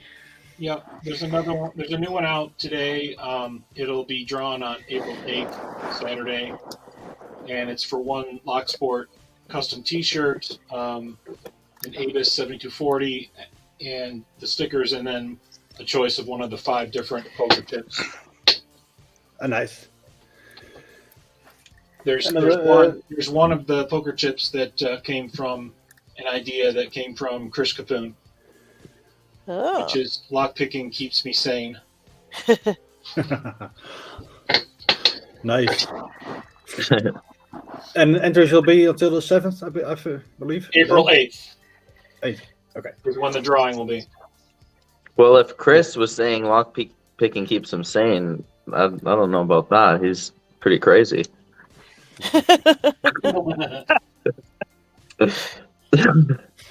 Wait to see if he wasn't in a picking good way. then, huh? In a good way. He said, well, somewhat sane.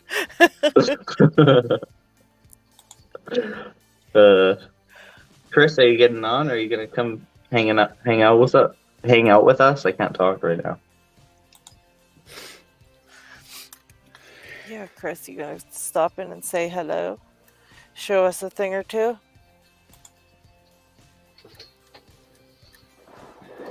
That's a cool shirt. Evil genius and mad scientist. And while we're on the subject of the giveaways, let's go on with the list. There's a few designs like that, Isaac, like Challenge Lock Test Subject, and I think Challenge Lock Inspector. Oh, nice. That's so cool. I think that's such a smart idea. It's been fun. It was fun to have you also, so good luck with the interview. Yep. They're always good, so can't wait. Nice pick up there, top 2. The picking time pick, that's cool. Oh yeah, in the top, yeah. All right, take care, everybody. See you later. Have a good one. Take care, buddy. See ya. Have a good one. And our host from last week, LadyLocks, will be forming up a giveaway soon, I believe. So do check out his channel to be notified. Then Yeah, where's Knox? He didn't pop on today. No, he did not. Then Thumper Lockpicking is doing his 700. Lakey is going to be on soon, though. Sorry? Lakey said he's going to be on soon, though. Oh, nice. Good. Yeah, I saw it. Thumper had 700, huh? Yeah. Giving away some He's, cool he's stuff. giving away a Dremel tool with a foot switch. And Oh, all. that's a cool giveaway. Yeah, he And says. what kind of Dremel is that? Yeah, I don't know the brand. Chicago looks like it, but he is showing the box in the video, so this is just a still, so I can't move it. But it's a nice thing with a stand where you can put the motor part. You can hang it on the stand, and you have to tube with just the bit in your hand, so you have a little bit free control. And a foot switch to control it. Oh, that is cool. And it will be running for some time. He hasn't given an end date yet, so I think he's just going to wait until he gets enough entries. So no date, so be fast if you want to enter. Also, as usual, all the links are in the description, so if you want to, you can go over there and just skip right through them. Very nice. Then MC Explorers, who is, I believe he's doing the interview now with the Lockpicker 1969, if I heard it correctly. But he's giving a giveaway, the March Hair Celebration. And yeah, MC is really cool. Yeah. And he's giving away one of his really cool cutaway locks, the Flying Red Buddha. He does really cool videos, and not a lot of people know about his channel, but he has is this MC? Yes. Always get okay, yeah, MC. MC is the one who has his, like, he does interviews with people and has some pretty interesting style, like editing and stuff. How he does the interviews and everything is always really interesting and cool. So yeah, I love watching his stuff. Well, this one will be running until the 29th of March, so you have a few days to enter. And then a new one today from Dark Art Lockpicking. He was doing a multi-pick review, and he's gonna give away the set. Oh, wow. Cool. And it will be running around the 8th of April, so around 2 weeks to go. No exact date, so be fast. Yes. Really nice set. And our own very own Lockracken is still doing his giveaway. His 200 subs giveaway. Congrats again. And I'll do it running until the 14th of April. And he's giving away one of these the light stands with your own logo of choice, or text, or image, or whatever. That's pretty sweet. And the last one is theoretically secure with her 100 subs giveaway. She's making 2 custom picks in a video series, and at the end of the series she's gonna give them away. It's a little bit silent at the moment. We're still waiting until the 3rd, I believe, the 3rd installment of the series. So no end date yet, but do take a look. And that's it for the running giveaways. And do we have a sticker pack, Lady Locks? Yeah, we have sticker pack for Europe. Yeah, we got sticker packs. We could do a sticker pack, and I've got a Picking Time sign, compliments of Kraken, we can give away today. Oh, very nice prize. Well, you know the drill. Just leave something behind in the chat to be entered. And I give you a few more seconds. 36 people already. Wow. Oh, wow.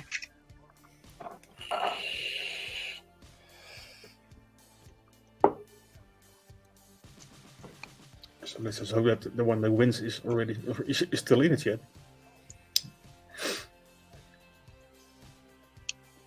What's Jeff, the there word? is no word. The bird is the word. Yeah, anything is the word. There is no keyword. It's just any comment will do. We're not picky.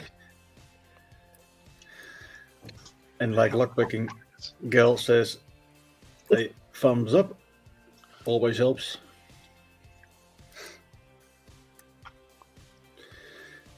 Yeah, I click like on all the videos I usually watch. Right. With lockpicking. Yeah. Exactly. And there he is. Welcome, Nox. There's Nox. Nox, why don't you come on chat with us? While we're waiting for Chris and Lakeview to get on. Did Chris say he was coming on? He said he might pop on in a bit.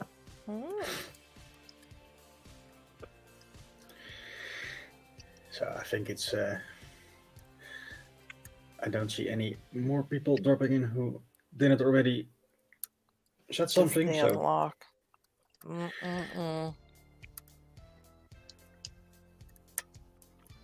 Why? Why do you do this to me?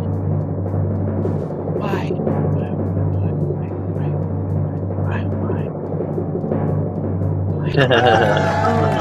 Well deserved after his birthday. Nice.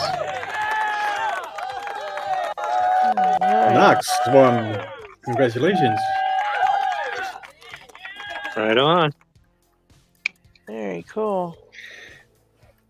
I think that Lady Locks already has your address, but if not, just reach out to her and she will get you sorted. I believe I might have his. I might. Do you want to do a sticker pack one now too? Yeah, sure. All right. All right, so Nox won the sign, and now we're drawing for stickers.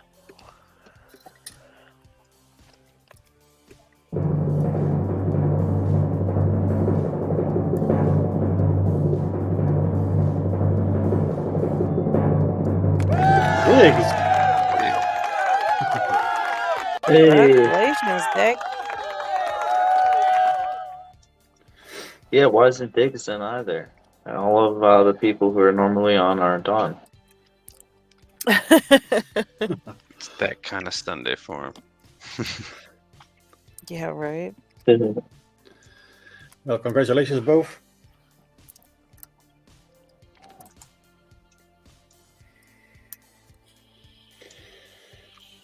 Boy, I'm going to tell you. Why is this doing this to me?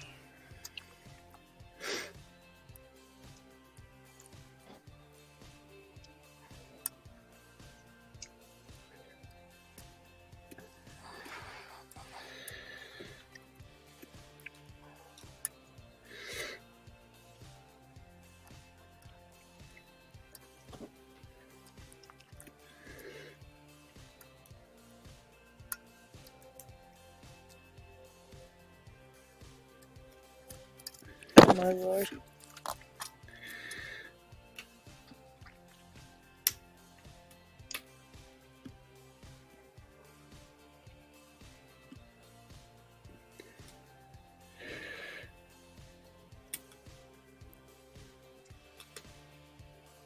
Yeah, I see it. We had a whole bunch of people show up while I was concentrating on picking. Jeez, oh man.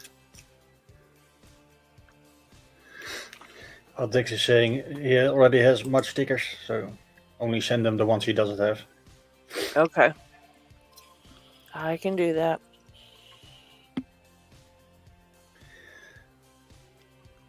And Diggs is already getting a package from me from other stuff that he won a couple weeks ago. So, Dig, you're kind of lucky. You might want to play the lottery or something.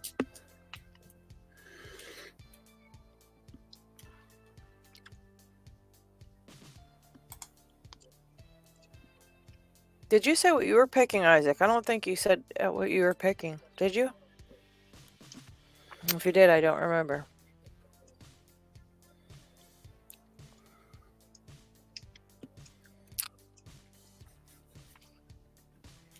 And I don't think he heard me.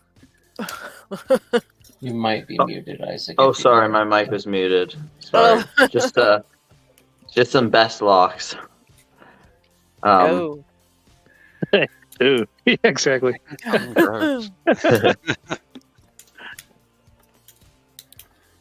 just trying to see if I can remember this one that I picked way back to operating You'll and get that control. one. That one's easy. Well, we'll see. Six. I'm doing this U9. And Oh, I put nice. it back in the cutaway because I was trying to see if I was doing something wrong or what, because I felt so very close to getting it open. So I put it back in the cutaway. And of course, it's doing just that one There last we go. pin. That's operating. Doing the same thing now. Nice. That one last pin. Everything else is perfectly set. And I can see it now that it's in the cutaway. So I can see that they're all perfectly set. They felt perfectly set. They are perfectly set. And then I got that one little straggler that doesn't want to move. And I don't know what to do. We're just going to keep letting off tension and pushing on it and see if it'll eventually just go. So how many? You're on a full sidebar right now? Yeah. Oh, you got all the way back up to the full sidebar, eh? Yeah. Yeah, I started over when I put it back in the regular body. And I got it all the way up to the full sidebar and got stuck. And I'm stuck on this last one thing. And I just can't. And then I tried a bunch of times and I just couldn't get it. So I put it back in the cutaway to see if I could see exactly what was holding me up. And it's exactly what I thought. It's this last little max lift on the left See you side. right now. See you right now. I can't get it to move for anything. Feed that. Operating again. Now I'm able to get operating. But before I was doing control every time. Now I'm trying to do control and I'm getting operating every time. That's what happens too, doesn't it? It's frustrating. Before, yeah, I was trying to get operating and I couldn't. But yeah, here.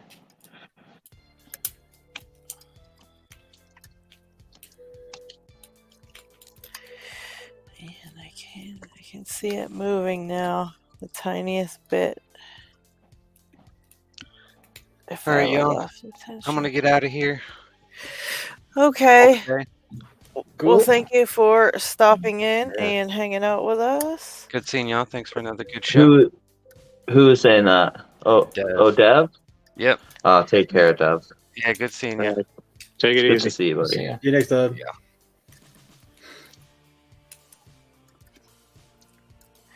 Oh my gosh, my hand's getting tired of doing this.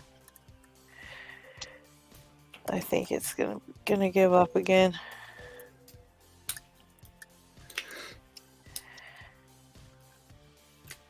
Yeah, I'm starting to get cramps over here. And my hands hurt too. If I have to learn another one of these, I'm gonna be really mad. This is like Mission Impossible on this one. No, there's Yeah. operating again. Okay, so what did I do for control then? Rewatch my video here and see if it will unlock the secret. Locks can be super frustrating. There we go. Oh, I see Operating it moving. chair Tiny arm. as a bit. If you lift it up, lock it open. Oh my gosh. So, Oh. now, take it to the control chair. Starting from one this time. Go click there.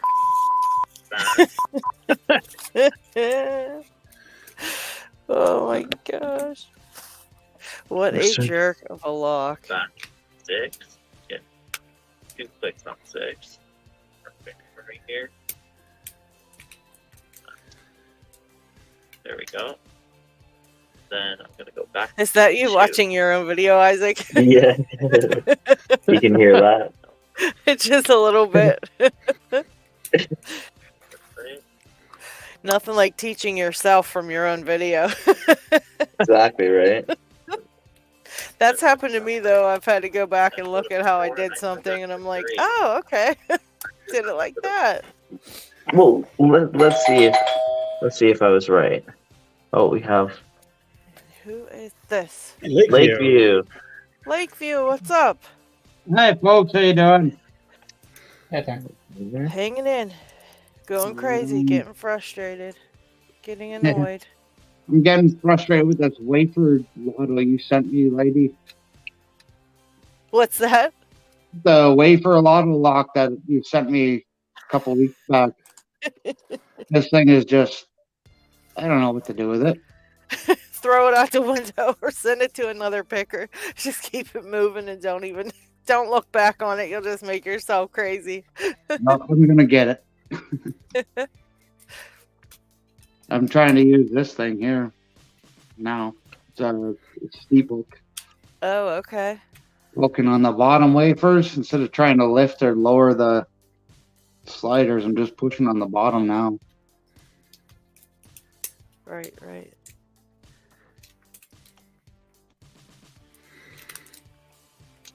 Although it's operating again. I didn't do it right. So let me try it again.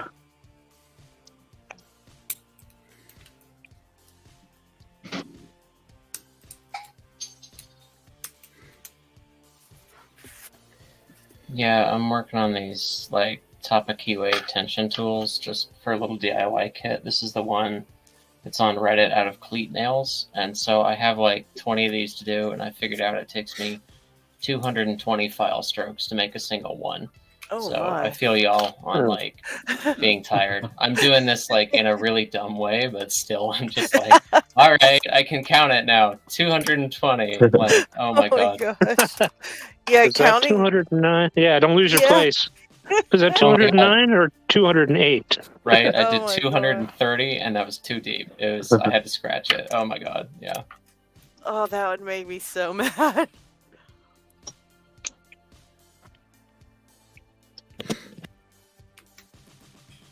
Today when I made a tensioner for the Quickset Smart Key Gen 3, I used a lot of windshield wipers to get the thickness and the profile sanded down and shaved down just right.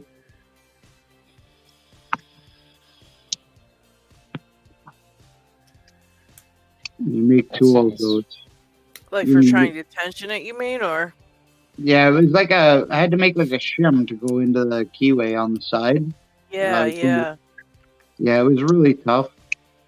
Like, honestly, I spent more time making the tool than I did to pick the dang lock. Because the bidding that came with the lock that I bought, it was only 2 pins had to be picked. Oh my gosh. It was like an easy purple, but it was still hard. All the work you had to do to get that point was hard. Yeah, exactly. But, you learn. And now it works for anything. Like, I've got probably 10, 15 keys for that lock. Just wedge that little tool in there, and it just clicks away.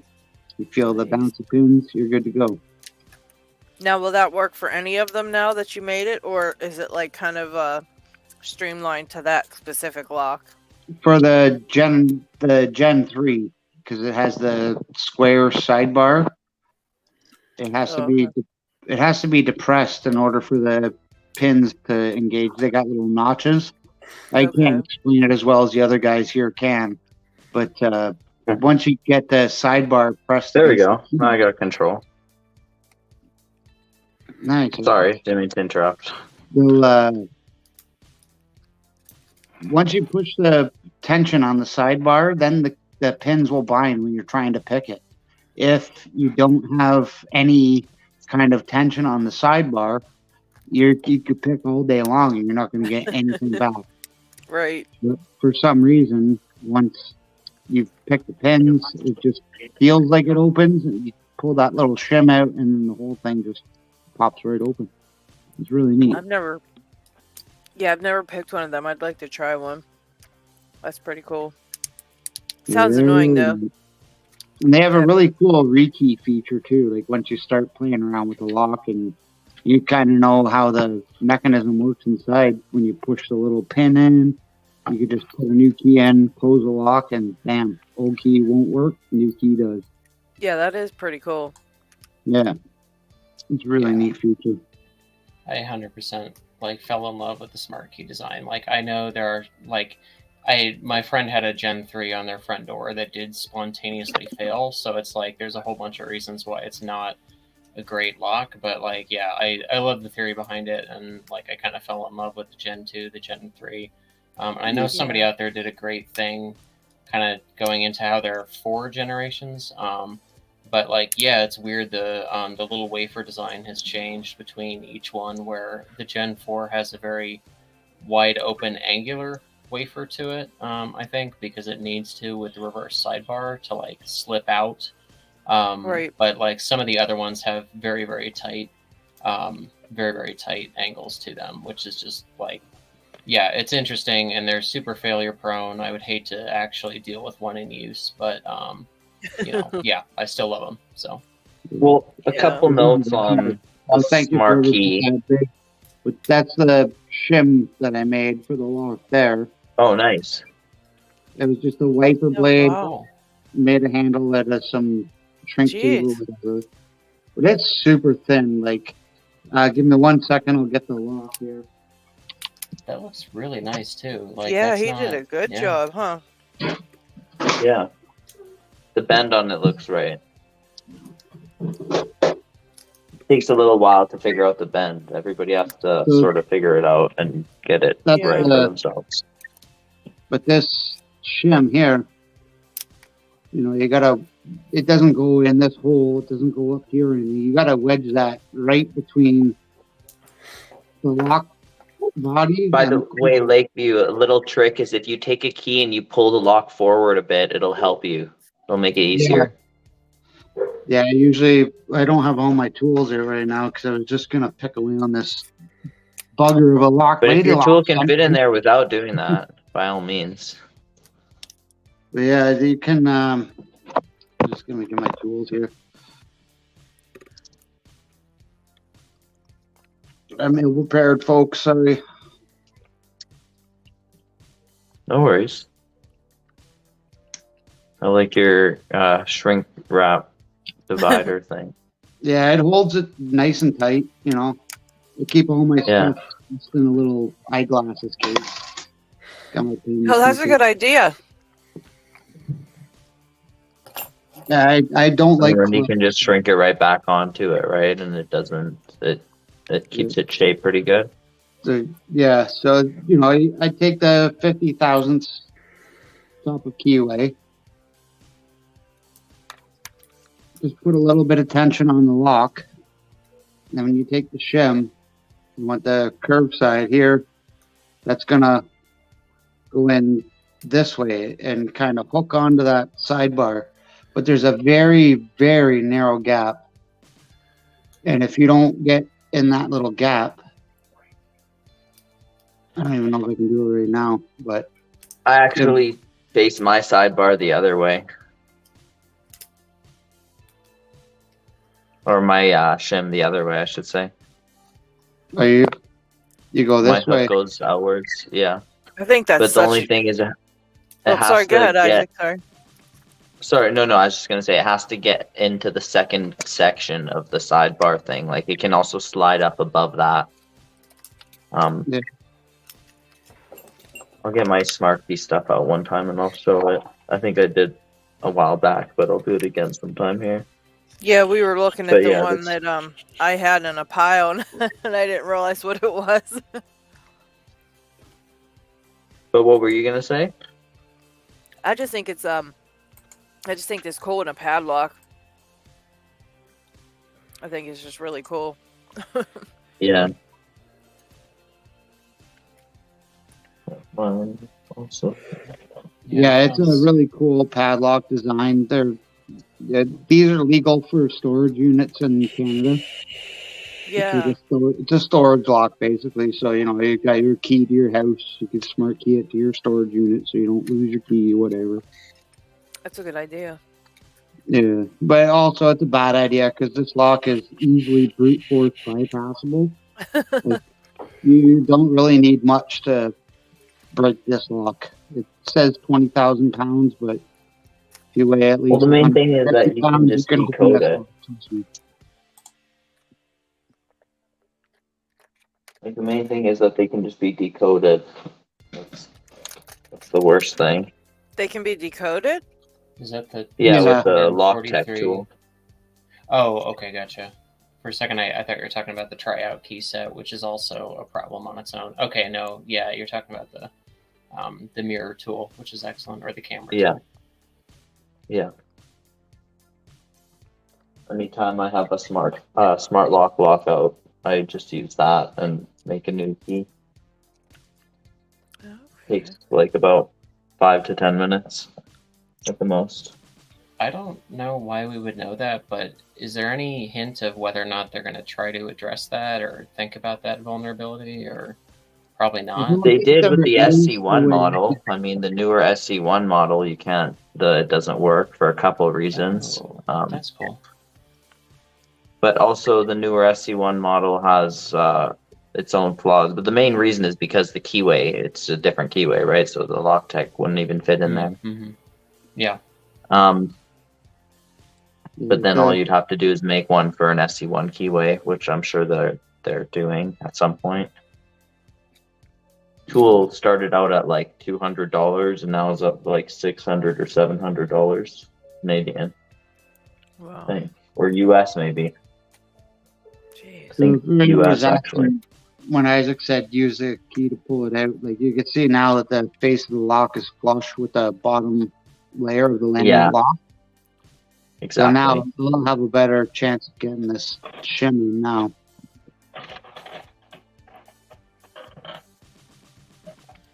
Just depends on the angle. By the way, have you removed that core ever before from there? Yes, I have. There's like a small plate. It was held in with a what do you call it, a rivet. It was a rivet. Okay, so you know. Holding it in. Okay. So I rolled it out, and then it's just a simple bypass with the little plate. It's like a retaining clip. Yep. Exactly. I've spent a lot of time with this lock, and it's still a pain in the butt. By the way, LockHeat, Dig said that he already has, since he already has most of the stickers, to go ahead and draw a new sticker winner because he would like somebody else to get the rest that, the stickers. So I will just send Dig the couple he doesn't have and we'll give a sticker pack to someone else. So if you want to do a drawing at some point before we get done. Yeah, no problem.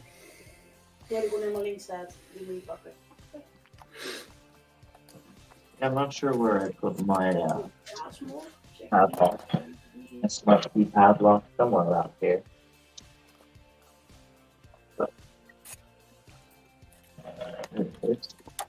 Okay, yeah, there. Finally got the shim in. Nice. Need to get a pick. I actually broke my first pick in 2 years I've been lockpicking. I broke it yesterday. Oh no! Yeah, I was picking. I was doing some preliminary locks for the Lotto Lock Tuesday videos, and I was picking the 410 Lotto, and I actually pushed a little bit too hard on some wording, and I broke my favorite short hook in 20,000s. Oh, that's terrible. Yeah, well, it happens, right? But it's picked a lot of locks. Gave me a lot of joy. So now it's going to become a toothpick or a pickle tooth.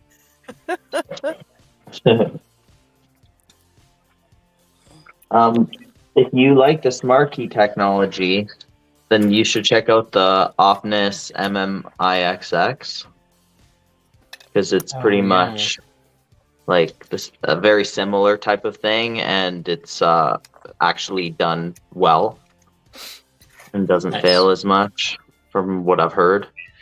But I don't know. I haven't brand seen that makes it like a Quickset makes that one. Is Omnis the brand, or is that like a Quickset Omnis or something? No, Omnis is the brand. Okay. And so it's Opnus. Sorry, not Omnis. Oh, okay. It's Opnus. So APNUS. You just got me saying Omnis for some reason. Subliminally messaging me. Influencing my brain.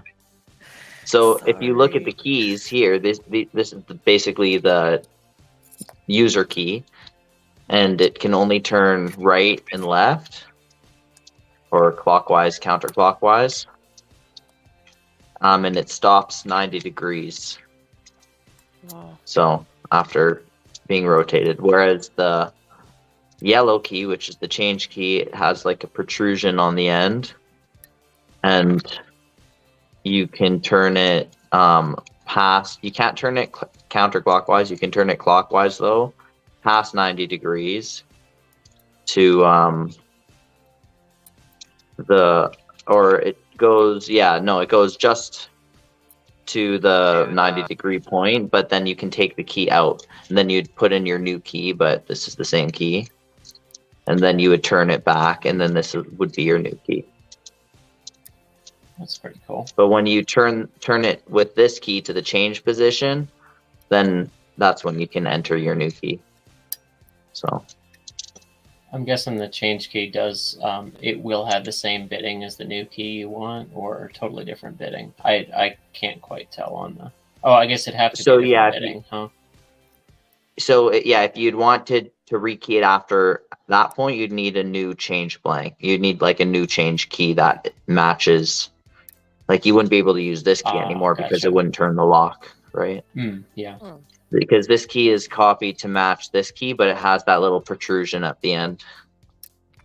Okay, so, gotcha. And these locks are ranked as like really difficult. I think black belt level 4, black belt level 3, something like that. That's what I'd heard. Every time I saw Opnus, I just knew that whatever letters follow it meant that it was way out of reach for me. So, but yeah, thank you for the recommendation. I'll check it out. It's it like just needing a change key that's bidded, obviously the same as the regular key, reminds me a little bit of the Schlage secure key, which I know is different, but like you need a change with like a blue key bidded, to like the new key that you want, which is interesting. So. Yeah, basically the way I think about it is like the reason I say it's like smart key is because I think about it like instead of it having a little like a hole on the side here for a little tool to go in. It's literally just on the key. And the little button is in the very back of the lock. So you just go with your key to the same thing like what you would do with the smart key, to the 90-degree point, pull it out, and then you'd put in your new key. And then same thing with smart key. If you want to change the key with a smart key, you need to have a key, the correct key to change it again.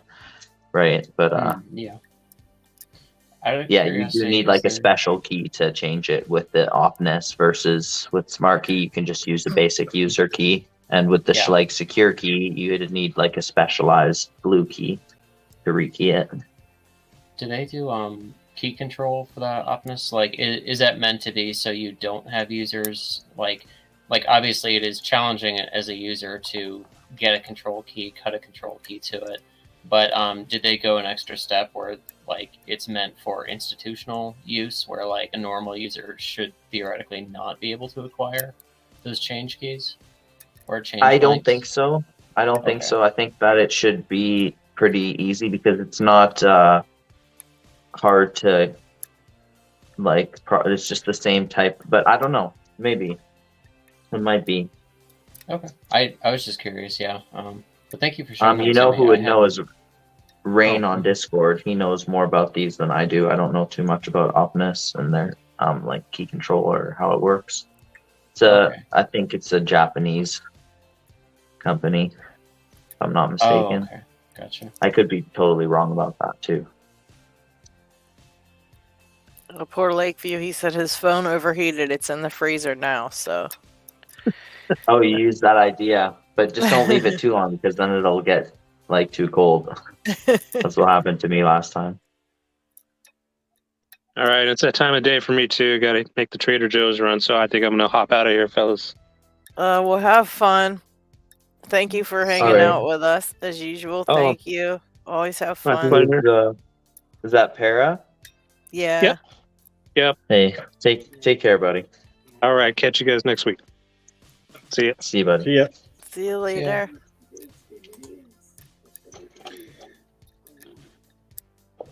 So this padlock was my grandfather's padlock. I guess he cut it off of his shed. Oh. And I don't know where I put the little extra part. Somewhere. I'm sure it'll turn up at some point, or maybe it never will, but the little extra broken part that I had here. Yeah. But I got a new shackle. I got some like stuff to replace it at some point, but I'm not gonna do that yet. I'm gonna do it like on video. There's a tool to remove the old shackle and take the actuator out, and then you can remove the old shackle and the ball bearings and everything. And this shackle should be the same size as this one. It looks like it. Yeah. So, but I'll probably do a video about that. But when I got it at first, I tried to pick it and it took me a while. Eventually I figured out to pick it to control or to operating, but I couldn't pick it to control for the longest time. And then eventually I got it to control randomly, and then I couldn't get it back to control for like ever. Yeah. And I decided to actually sit and practice it and learn and try to get to control at some point. And then I did, and I figured it out, and now I have this one down too. But I want to make a key for this, and I don't want to take the lock apart. So I'm trying to think of a couple options. Like obviously, if I had a leashy, I could use a leashy to potentially decode it, but there's no leashies for this keyway for best. Oh. They only have for the 8 keyway. Can you impression a key for that? That's the other thing I could try, but it's not the same impressioning in SFIC because there's the 2 shear lines, right? Right. But I could try. That's sort of what I'm leaning towards, potentially trying that.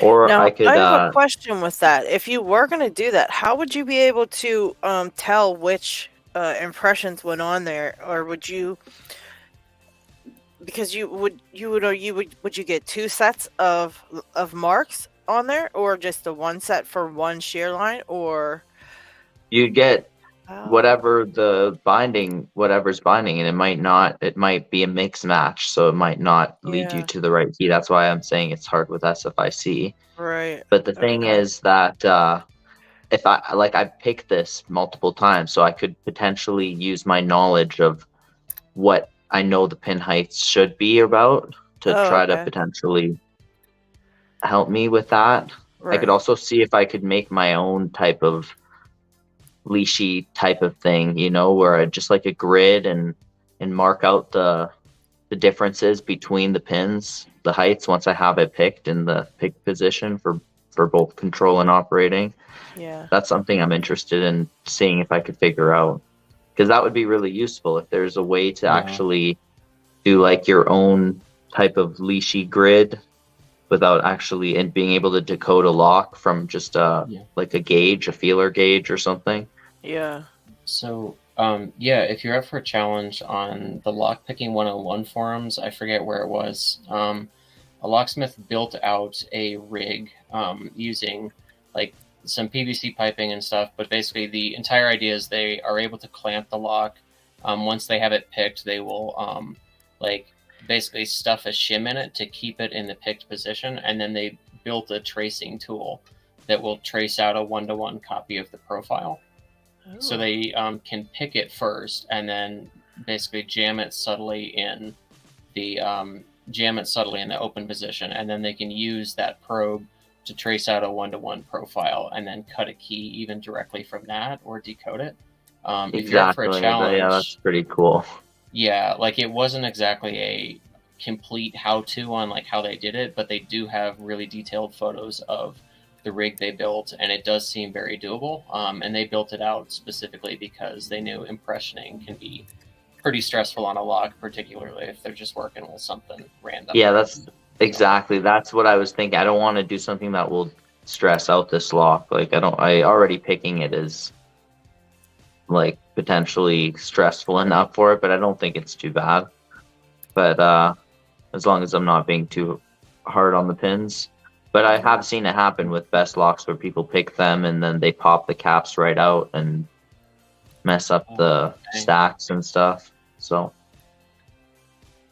the pins get jammed or something, or like a master pin gets twisted or something, and then the lock gets all seized.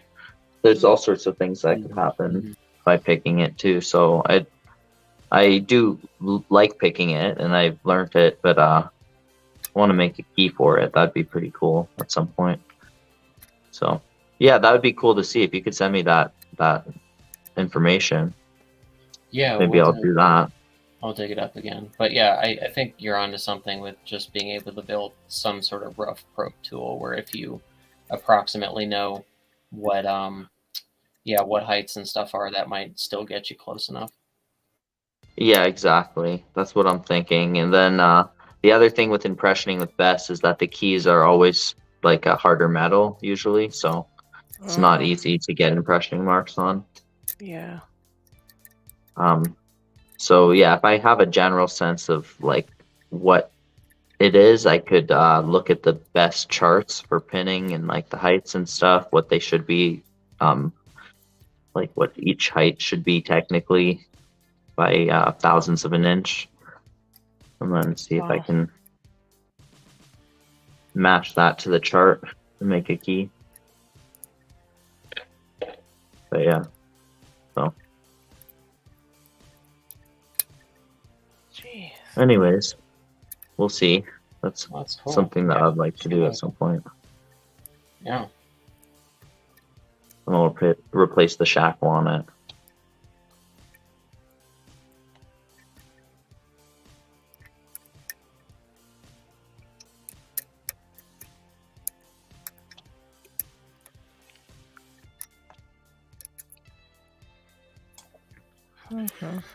So, LadyLocks, I got the giveaway set up if you want. Oh, okay. Yes. Spin the wheel. Let's see who we can give stickers to. Yeah, G Key, man. Exactly. I guess it's like a leashy Probably. decoder.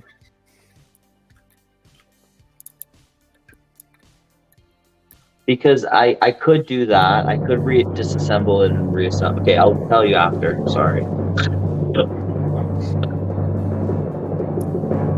Yay! All right, lockpicking gal. I might already have her address too. So awesome. But still get a hold of me just in case I don't have it. But I think I might, but I don't know. Also, if anybody knows her outside, I think she signed off in the chat a little bit ago. Oh, okay. She had to go. But yeah, congrats to her whenever she sees this. So. And also have a good night, Lakeview. He said yes, so hop off. Oh yeah, have a good one, Lakeview. I was considering that G key to just take it apart because I could just keep the same pins and all of that. That's obviously the easiest way, but in the end, I decided if I can just figure out a way where I don't take the lock apart, that's the most ideal to me. So, worst case scenario, yeah, I'll do that if I can't figure anything else out. But I'm going to try to see if I can make a key a different way. And plus, it's always good. Like, this is how people come up with innovation, right? It's like they get put in a weird situation where they have to think of something unique, and then they come up with something. And I'm not saying I'm the one to come up with something new, but I can try what other people have done, and reaffirm their experience, or maybe I might come up with something new. Mm-hmm. Yeah, you might come up with something while you're doing that. You don't know. Might be helpful to other people. So just like you came up with the comb pick idea for those other ones. Well, it wasn't my idea. I've seen, I've heard other people. Like, I knew that it should be possible. I read it somewhere or something. Oh, okay. I don't remember exactly where I saw it. I thought you were a genius and come up with that on your own. My bad. Well, the theory of it made sense to me. That's what I was saying last time when I was doing it, is that I had read it somewhere and the theory made sense to me, and so I knew that it should be possible, but I wasn't sure. So I wanted to, I had never seen it done, or I think it was just some forum or something that someone was talking about it being possible. Yeah. Or I know I've done it with the Schlage interchangeable cores, where I've turned the lock 180 degrees and then used a pick to go to the very back and lift the control pin and then twist the thing, but that takes a lot of pressure. But I knew that worked as well. So, but that's a little bit different.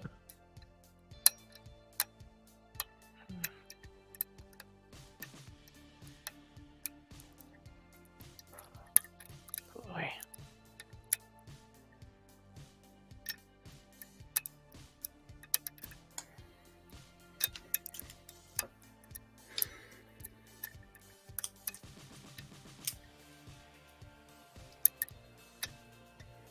There we go.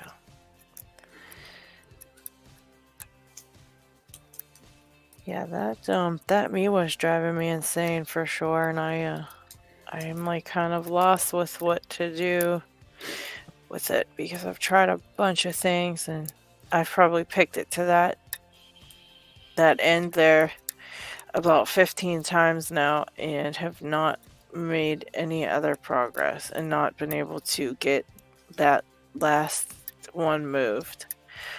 So you know that you have everything set except for one, you're saying? Mm-hmm. Essentially? Yeah. And so when you go to set that last one, everything else drops? Well, no, nothing moves when I have a lot of tension on it. And then I tried to just ease up on tension to see if I could get it at least moving. And I can get it move, I can see it jiggling in there when I push on it, but it won't go any further. And then eventually the tension just lets everything drop. Like if I keep lightening up and lightening up and lightening up, eventually right. drops. So get to the point where it's jiggling like that, and try to just jiggle on it in different angles for a long time. Okay. Yeah, I've tried a bunch of things like that, but I'm not going to give up because there's going to be something that gets it to move. I just I've tried the different angles though, and I sat here for. I've sat here for 20 minutes and tried the other ones too, because sometimes, one of the other ones might be stuck, which causes that one to be stuck. So I've tried that as well, like just going back and forth over every single one of them over and over and over.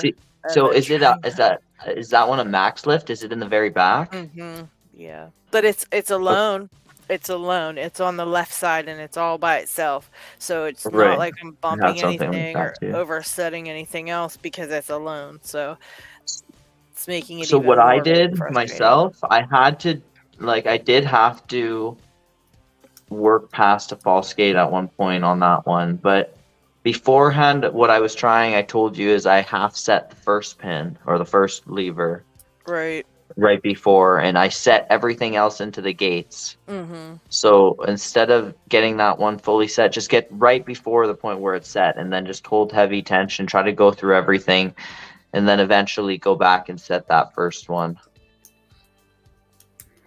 But only once the ninth one is also set. If I leave the first one past about, I don't know, I would say once I get to about the sixth lever, and then I go back and put everything from the beginning into place. If I don't put that first one in, it won't go. Like, it won't go anymore. Like, I can't get it after that. If I set anything past the sixth lever, the first pin or the first lever won't set if I do that. So I can't leave the first one, but I'm thinking about maybe trying to leave a different one.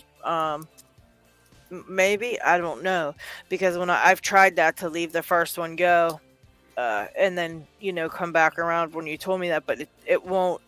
I can't get it to set, and I've lightened up on tension until everything drops before. Because the first one drops back down, you're saying? If I lighten up on tension enough, everything in the lock drops. The first one won't set, and then even if I get lighter and lighter and lighter on the tension, and I just slowly lighten up on the tension, and then I try to set, trying to set it as the tension lightens, it just won't go, and then eventually everything falls. So it seems like you have to get it at a certain point or you can't set it at all. That's another problem one, but I figured that one out.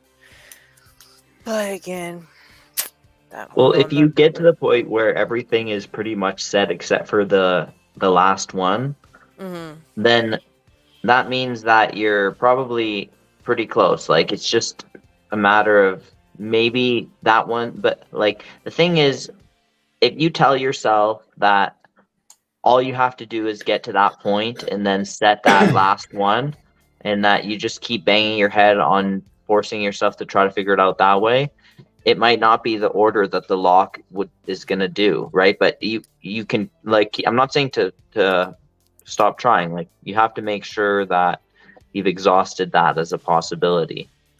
So spend time trying to really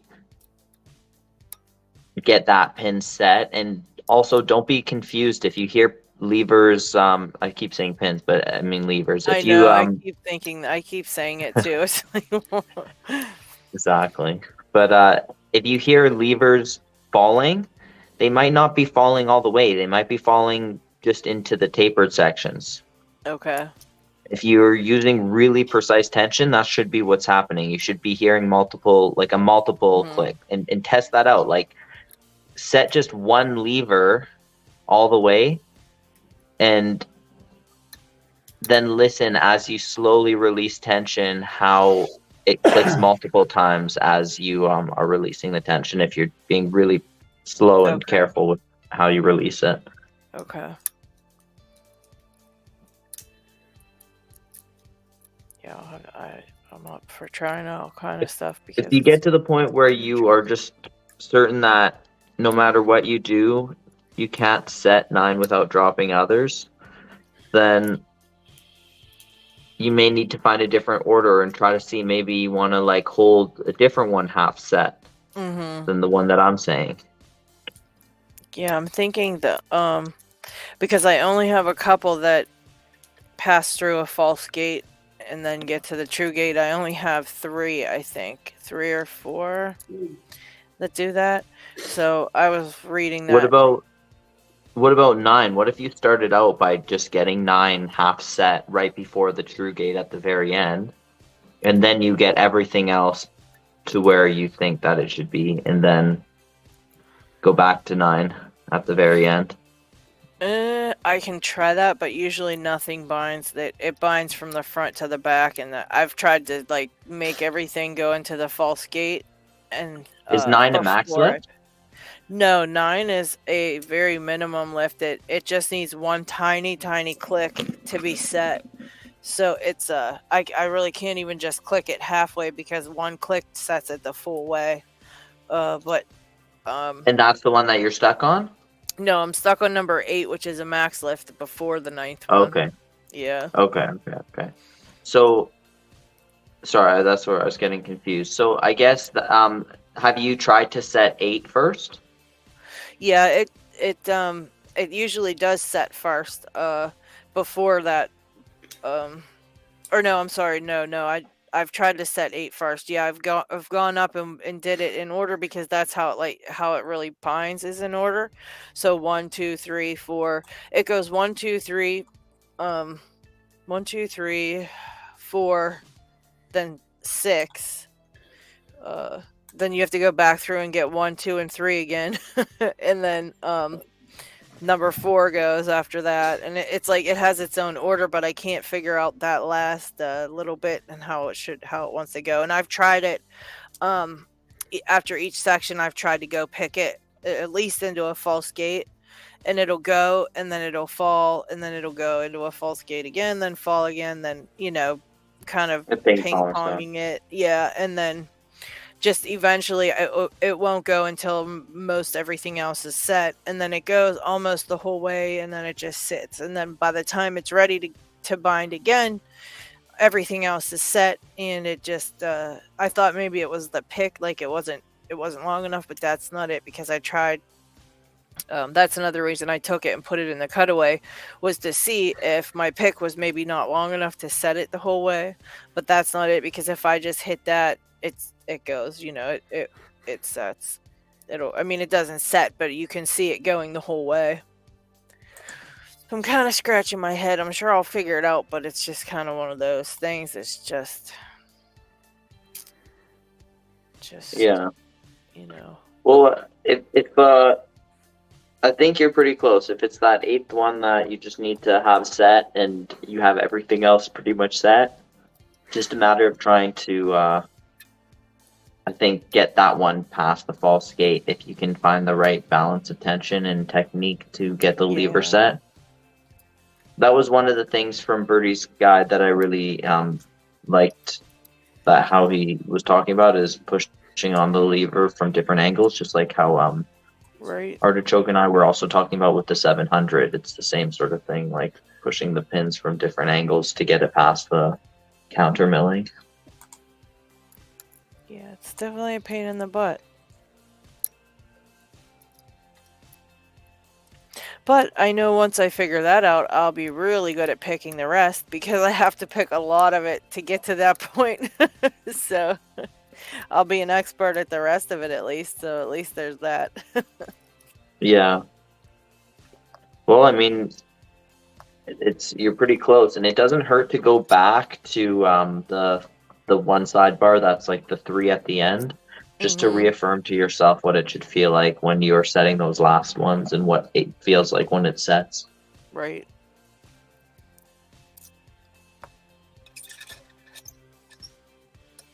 Yeah, it was nice though that to verify with that with the cutaway that I was on the right path, because it's hard to know. It's hard to know when it won't open. It's hard to know if any of them are right. So all of them could be wrong for all I know. Because it's not opening. So it's hard to tell. But it was nice to see that I was doing the right things and feeling what I thought I was feeling now. Because before it was kind of confusing, but now I know what I'm feeling. But it's just takes time. One day it'll go. Well, you're getting closer. Last I spoke to you, you were just starting basically with a non-cutaway. Right. And just that was its own thing, right? Remember, I was saying it's basically like a different lock. Did you find that it felt different? No, I felt that it felt a little bit more muted. The feedback's a little bit muted, obviously, because there's more metal around it. But that it wasn't that much of a difference. Luckily. Okay. Yeah, I was thankful it was just a little muted, and that seemed to be it. But still, that makes it tough, you know. Even like a little less feedback makes it very tough to know that you're doing the right things. But I was fortunate enough to be able to switch it back and check, so that also kind of helps. But even with the cutaway, when I first looked at it, it was kind of like, what the heck? You know? Yeah. Because I'm there. But it definitely was messing with the feedback on the final pins there. Mm-hmm. Yeah.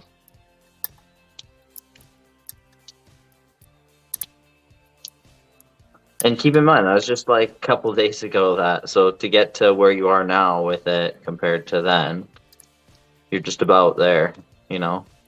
Yeah. So it's not, it wouldn't be ranked black belt level 2 if it was easy. Exactly. If it didn't give you a couple gray hairs, it wouldn't be a black belt level lock. I'm actually going to try it while I'm sitting here. Let me just mess with it and see if I can get it to act a little different.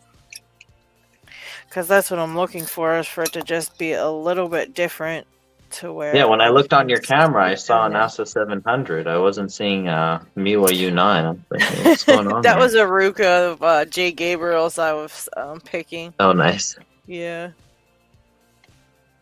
Those things are so funny because those pins are just so small. They're just so hilarious to me. After picking these other ones with these giant pins, it's so funny to see that. It's like the pins just seem so small, and the tiny gins, the ones that are real tiny. I mean, my grabbers on my tweezers are bigger than the whole entire gin. They're very cute. They're very cute little tiny. The short gins. ones, you're saying? Yeah. Yeah. They're like super tiny. So, yeah, they're cute. Yep, see, same thing. That doesn't want to go till that goes, till that goes. That. So, yeah, I keep checking it to see if it'll go into even just the false gate and sit. But, let's see. I don't even see it in here.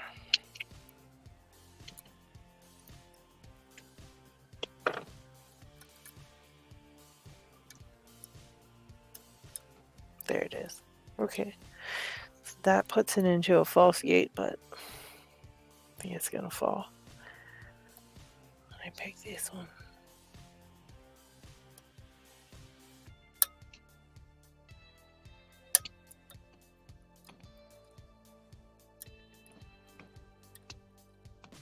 Talking about it got you all excited to keep working on it, eh? Yeah, because I'm thinking, well, every time I talk about this thing, I think maybe I missed this or maybe I missed that. But hey, that's okay because that's what makes you want to go back, and that's probably what'll get it to open. Yeah, and the reality is you did miss stuff, but it's not a bad thing because there's so much. There's like, honestly, there's like an infinite amount of things you can pick up from it. So every time you go back, you're learning more. And honestly, I don't think it's about like the mentality that you miss stuff. It's more like realizing that there's more to be learned from the states that you've already been in. You know, and kind of thinking about it from a different way and being like, well, I want to see what it feels like again. I want to go back to this point and see what that was like and just try this and see this now. Right. You know?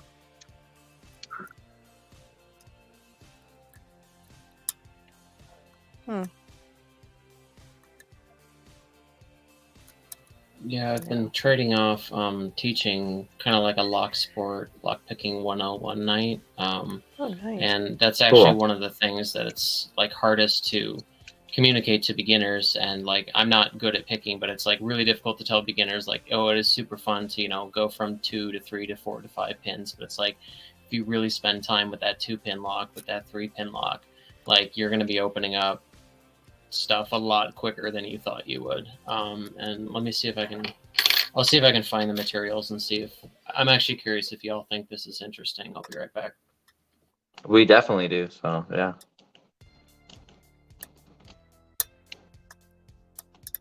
Huh.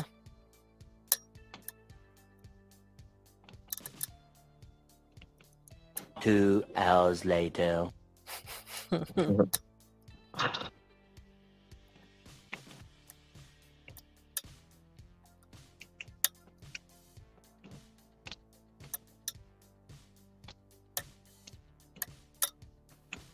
Okay, cool. So to interject a little bit, so one of the things that I wanted to do is I found some plumbing supplies, and I wanted to basically make a little mini, like giant size 2-pin lock. Let me see if I can get stuff in frame. So basically going to be using this enormous thing for the pins. They're just going to hang down in here. You know, I'm going to cut 2 holes here. Oh my god, that's going to be so cool. Oh my god. And the goal is, you know, if it works out, I forget which piece I'm using for the like Bible portion, but the goal is, you know, this is going to be the plug, and it sticks out far enough that like they can actually just hand tension, and I need to like sand all this down. But the goal is that they have a 2-pin lock that they can just kind of hand turn, reach in with their fingers, and actually, you know, try to feel out like, here are the states that we're talking about. Here are the states, you know, so exaggerate the binding order and all that kind of stuff. But yeah, that's interesting. If the fabrication comes together, it could be a nice learning tool. So if that ever actually gets put together, I will definitely make a video about it or bring it back on Picking Time. I just need to take an inventory of what supplies I'm using in the first place, because these are all just scraps from various manufacturers. So hopefully that comes together. Have you seen the 3D printed models of like lock templates? Like here, I'll show you an example. Oh, no, I have not. Yeah, I was really curious in what giant scale stuff there was out there, because I hadn't seen much that had been scaled up like large enough for people to use their hands to pick it. Yeah. That's gonna be so Red cool. Team Tools has a bunch of cool stuff. Like they have, if you're not following Deviant Olam on Facebook or on YouTube already, then you should, because he has a lot of really good stuff. I just need to find some parts here.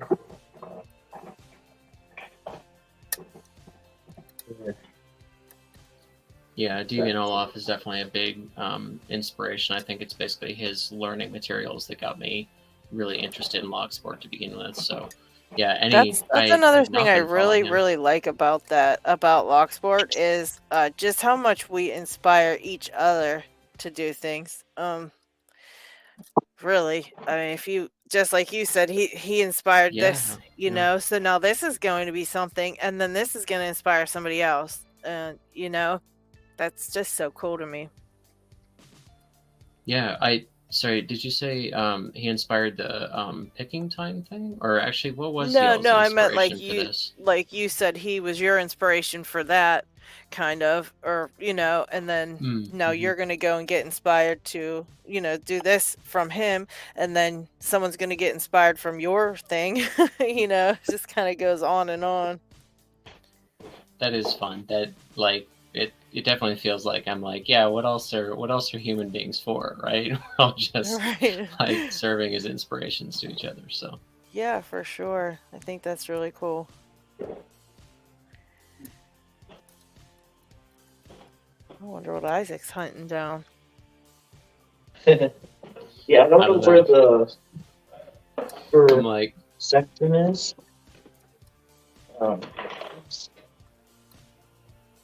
But you guys may have seen these from one of my videos. I don't know where the upper part is, but it was like a chamber that shows the actual. Yes, that's what taught me the 700. Oh, awesome. Love that thing. So basically, it was like the top part. I don't know where it is right now. I'm sure I'll find it. It's like clean up my mess. You guys always hear me talking about my mess. So it's not clean yet. But I have like the key pin that fits here, and then there's like the driver pin. There's different examples of different types of pins, right? Like a spool pin. And that is cool. Right. If you see my 700 video, you'll see that there's like, and so you can see when you apply tension to the plug and when it rotates in, especially as you lift the pin, you know, so because it binds here and then start to lift.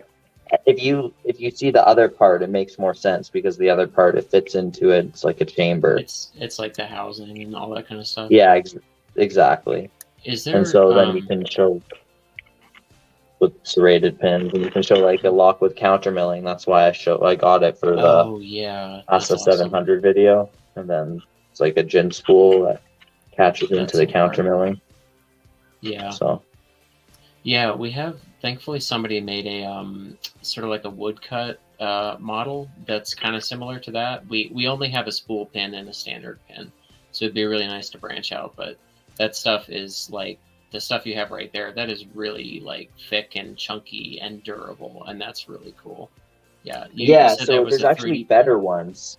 There's like this one that Deviant Olam came out with that has like a turning thing on it too, and it has like a grips for turning, and you can apply tension from those grips, and it's like it's a big workable thing, and he has the whatever the STL files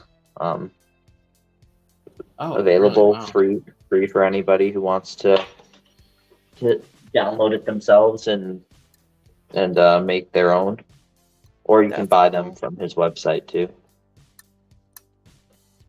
But he also has these lock holders that are these clips, and they're like basically like the big alligator clips or like jaw clips, and it clips onto the table, and it also has like on top like a vise or something that holds the lock in place, or like a little lock stand or something, so that it puts out at a good angle. And it's really cheap, and you can get a bunch of them and set them up over, like clip them onto a table and like around the table, and everybody will have one, you know. That's cool. So. Oh, that's sweet. Yeah, I'm like furiously browsing like red team tools as we're talking, and like I might have found that, and it's like, yeah, it's really cool. Yeah.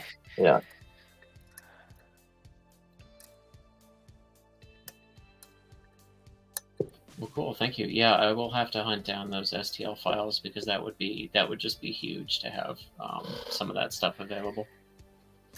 Totally. And don't forget, always tell like the newer guys, like, don't focus on picking the lock. Focus on just learning the lock and feeling the lock. And they do that, then picking it, like it should open by itself. Yeah, like I may have talked. I'm gonna try to do like a safe cracking class, and like the big thing about safe cracking awesome. That like, you know, it's just like, yeah, you're not looking necessarily for an open. You're just looking for the lock to reveal information, because the more information reveals itself, that's what gets you the open. But basically, that one's nice because it's slow paced enough that, you know, that one really it sinks in that it's like you're just looking for the lock to leak info to you. That's it. So, would you be willing to do like a online video seminar for SateCon potentially if I introduced you to Holly? Kind of going over that stuff. I'd be happy to talk. I mean, my guess is I forget who it is. There are a number of people that have already done like safe cracking for everyone online stuff. They would probably be much better, because I'm looking at their material, trying to kind of assemble mine without straight copying them or anything.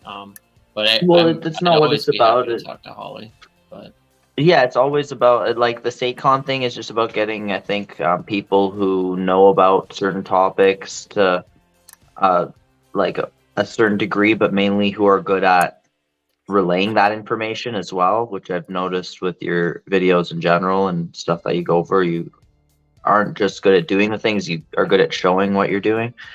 So I think it'd be good. That'd be fun. Yeah. I mean, like, basically, I do not believe in that, people who can't do teach, but I'm just like, I can't do very well, but hopefully I can teach okay. So. By the way, I think being able to link teach. Dumped the link for that video from Devin Olaf in the chat. Oh, yeah, cool. Thank you. He has two. He has one. The first one is he teaches a blind guy over Zoom. And right. He sent He sent all the pieces to him, and he's teaching it via Zoom.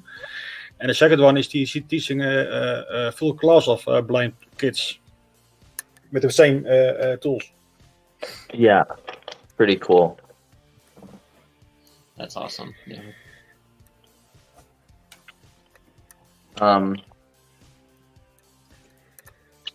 What was I gonna say? I lost my train of thought. It's okay. Sorry. No, that's okay.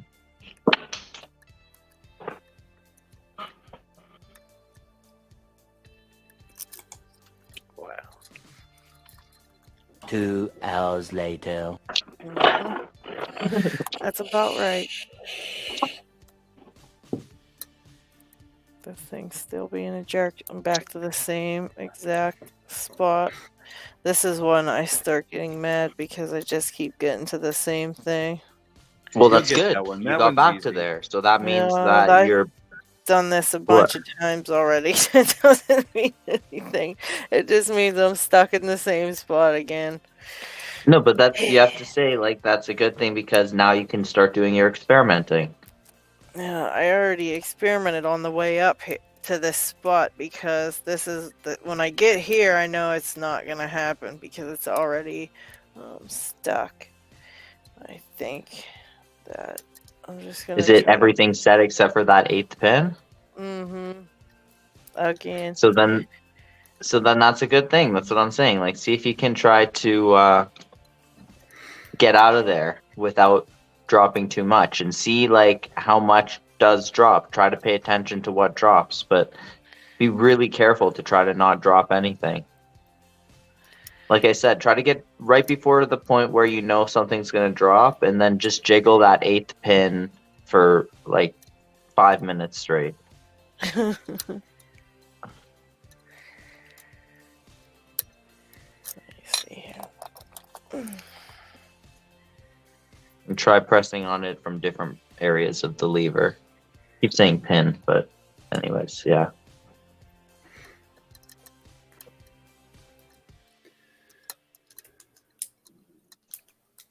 I believe in you because I would love to see this on cam. So it's in a cutaway too, and I can see it, but I just can't. That's the part that drives me nuts because you know when you can actually see it and just see that it's not working, that makes it worse sometimes. Makes it nice because at least you're on the right track. But have you tried picking it with all the pins out of the cutaway? What do you mean, like in the regular body of it? Yeah. Oh yeah, I had it in there for a while, all fully pinned, and I kept having this same problem. So I thought I would take it out and put it in here so I could see what exactly, was happening. So I could see for myself if it was doing the same thing that because I thought this was what was happening, but I couldn't be 100% sure. Because I thought, well, everything feels set, but that doesn't mean anything because of the tapereds on here. A lot of them still need to be, I thought maybe I was missing something like that. But when I put it back, then I saw that at least it was, it was what I thought was going on is what was actually happening. So that's good, but... Alright, so, I mean, that's the thing about this. It's nice because once you have everything set, you can go through and check them all like this.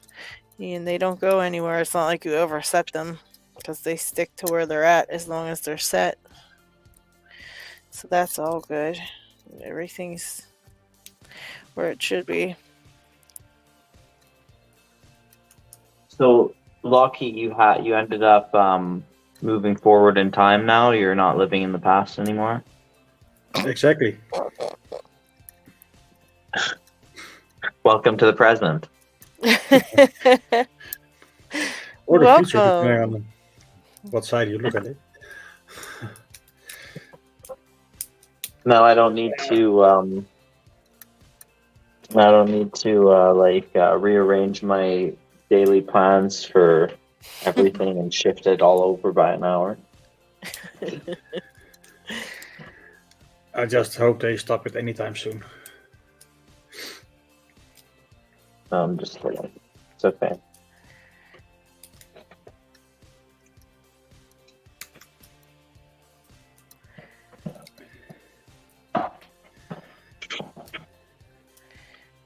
Okay, come on. So I got this lock not too long ago, the MCS. This is, I think, the Gen 1.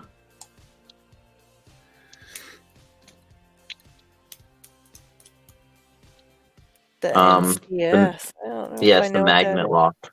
Oh, okay.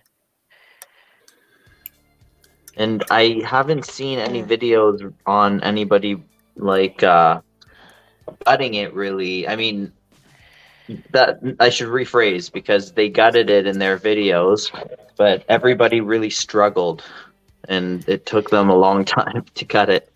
Oh, no. And I learned a trick, like in my attempts to try to figure it out. And there probably is a video out there where somebody does something like this, but just for anybody, if they ever are learning this lock, there's a couple pins here that are making it hard to remove the core. Because even with the clip off, there's no clip on this. It's not coming out. Oh, wow. And if I put the key in, it only goes out a little bit, you see? Mm-hmm. So if I turn the key, it starts to come out, but then it gets seized because there's like grooves along the edge. So it can be a big pain in the butt to try to gut it. So what I do is I use a shim just to push up those pins here first. I mean, it's pretty, it's not like the most amazing discovery in the world. Pretty obvious to use a shim if you can. Oh, shit. Wait, I got But it I wasn't sure turn. how what's that? Oh, shit. I got it to turn. I let a few things drop, and then I got it to turn. So Okay. I'm close. I'm very, very close. Okay. That was a good oh shit. Yeah, that was a really good oh shit. Now if I can just get it to where everything else is in place, let's see. So now I just got one of these holding it up, so that's okay. I can click away all day now that I know everything's in its spot. Okay. Sorry, I didn't mean I'm to excited. interrupt you, but I was like, No, very I'm excited shocked. for you. I kind of want to see what you're doing. That it went. I think that's good. That's super cool. So now it's just a matter Aw. of getting this section out. And Everybody's all happy in their spots. Maybe. it's just What's this? Okay, he's okay. so That's okay. That's okay. there's that section there. And then It's okay. you can see how it kind of like the pins can kind of get stuck in all these little holes and also on this groove on the end. And it should be, and also those other pins will fall into this ball bearing groove. And I've also had it where the ball bearing went up into one of the chamber slots. And anyways, it's, it just makes it difficult to deal with. So now that I actually know how it works, but now I'm really excited for Jen because I think she's about to get her thing open. So we should tune into what she's doing. Sorry? I'm very excited for. We should tune into Jen's screen so we can see her get her, yeah.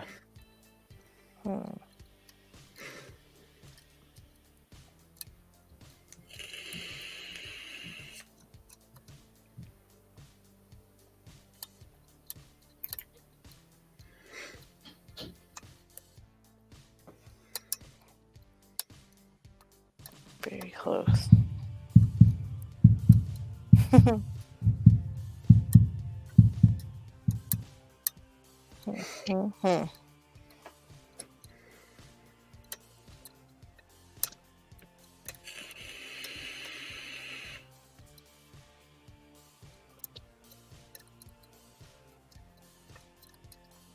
That might be the trick on this one too, is to get that one, like you said, pick them. I'm gonna have to pick them and then either let them drop and then pick them again, or pick them part of the way.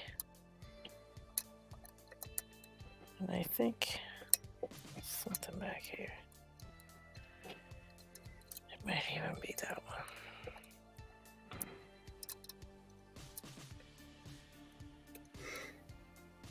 So is it just the tapers left, or are you getting a couple false? I think it is.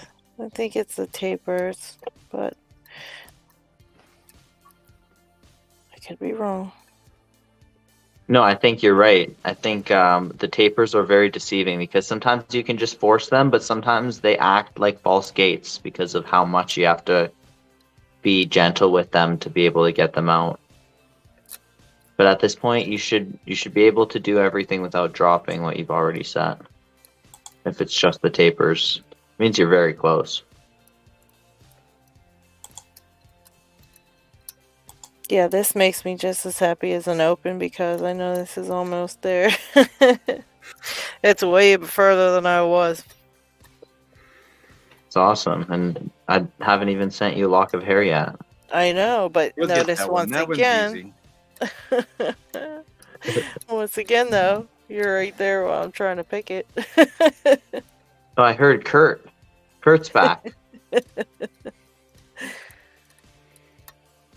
LockHeat stole his voice. Yeah, it's just one of these tapers, that's it. So as soon as that one clears itself up, I'll be good to go. Actually. Also, many thanks to whoever it was who made that drop about you'll get that one. That one's easy because yeah, that runs in my head all the time now. What's that? That was easy. Oh. Yeah, The Staples button. Out. Yeah, Kurt has his. We've got Kurt now saying, "You go get that one. That one's easy." Drop the tweezers.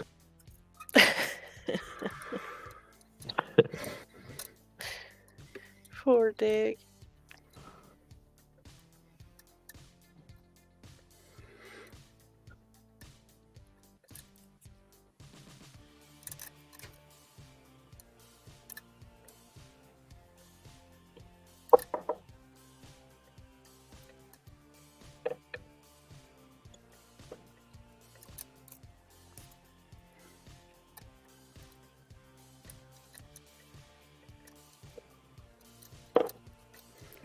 And when everything's set, you can clearly tell that it's set.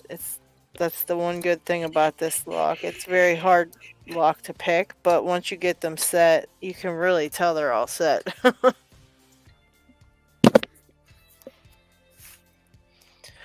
Oh my. Are you tired? Yeah, I'm tired of this thing.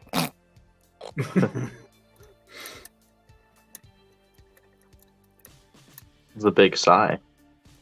I've been picking this one for a long time. Also, yeah, GK man, I think it is a lever lock. Yeah, it is. BYU9 is a lever lock. It's a lever sidebar lock. It's a bit of a unique design.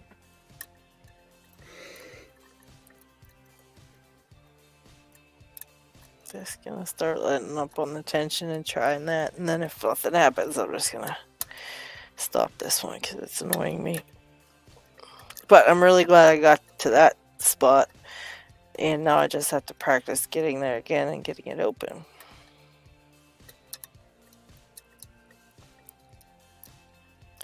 Because that's all it is one taper, or maybe two or something, but that's it. You're so close.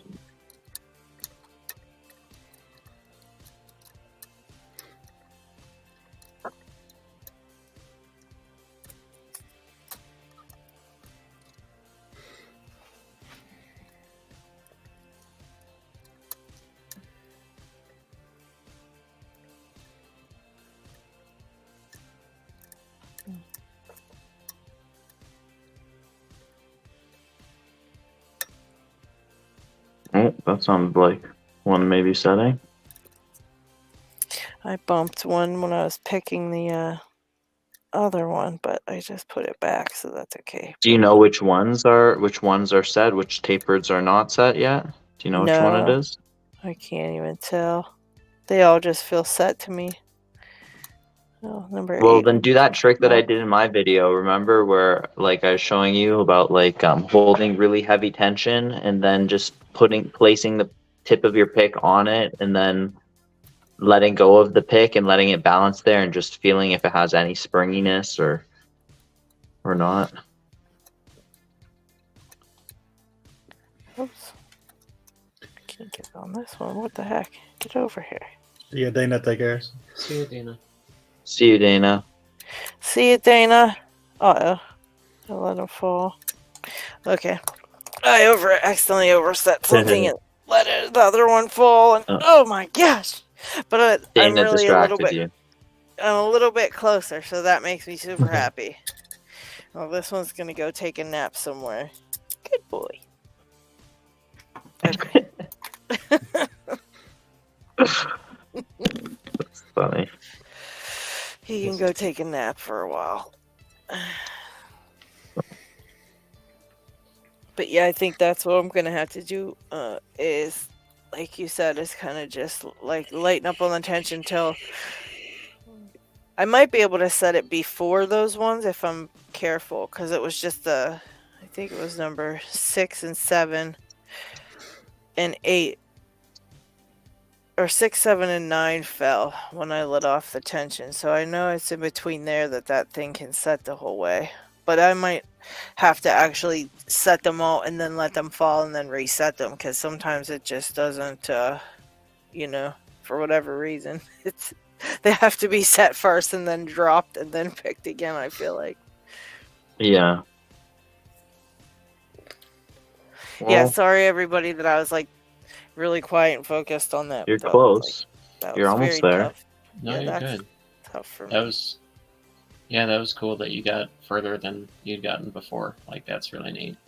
Yeah, that was like 30 times at least that I've gotten to that point. So that makes me very happy that I got a little bit further, because it starts to get to where, you're just like, dude, never mind. Because after so many of the same thing, it just doesn't. Sometimes that happens with other locks where I'll pick them and then I'll find myself in the exact same spot because I'm just following the feedback and doing what, just whatever I think it should be done. If something's binding, whatever. So you follow it around in a big giant circle and you get to this last part and, like whatever, you can't get past it. I get to where I have to put them away for a while because I just keep doing the same exact things. It's not even like anything's different, or I can find anything different to try something different. So sometimes you kind of get stuck in that like rut of picking them like that. So that was very exciting that I got past that, because I was getting to that point. That's really cool. I was gonna put it up for a while and just I'll just increase my picking skills for a while first, But I mean, if I got that, I think you're jumping to conclusions with that because you're struggling a little bit with it, but it's only been a couple days since you've really moved up to all 12 pins, or all 9 pins. I always, for some reason, think 12. Because it feels like 12. Yeah, exactly. It feels like 48 of them are in there. I know, right? But in those couple days, though, I've picked it like a lot. So I kind of tend to overdo it too, to where I'm like, and I get frustrated sooner than you would think. But I mean, it's like probably been 10 hours of picking to that point. So you know, I've sat it in front of me for like 5 hours a night in the last couple of days. So that is like, you know, that's pretty incredible. Yeah. That would make me sick of a lock. That's for sure. Yeah, like if you break it down into hours, it's like that could have been a few days, a week, but I just sit there and like I get obsessed and then I get mad because I'm like, okay, that's been like, you know, so many times I picked this. All right, that's enough. But that really made me happy because I know that I can get to that point again. And see, your cat's even like, go ahead, girl. Exactly.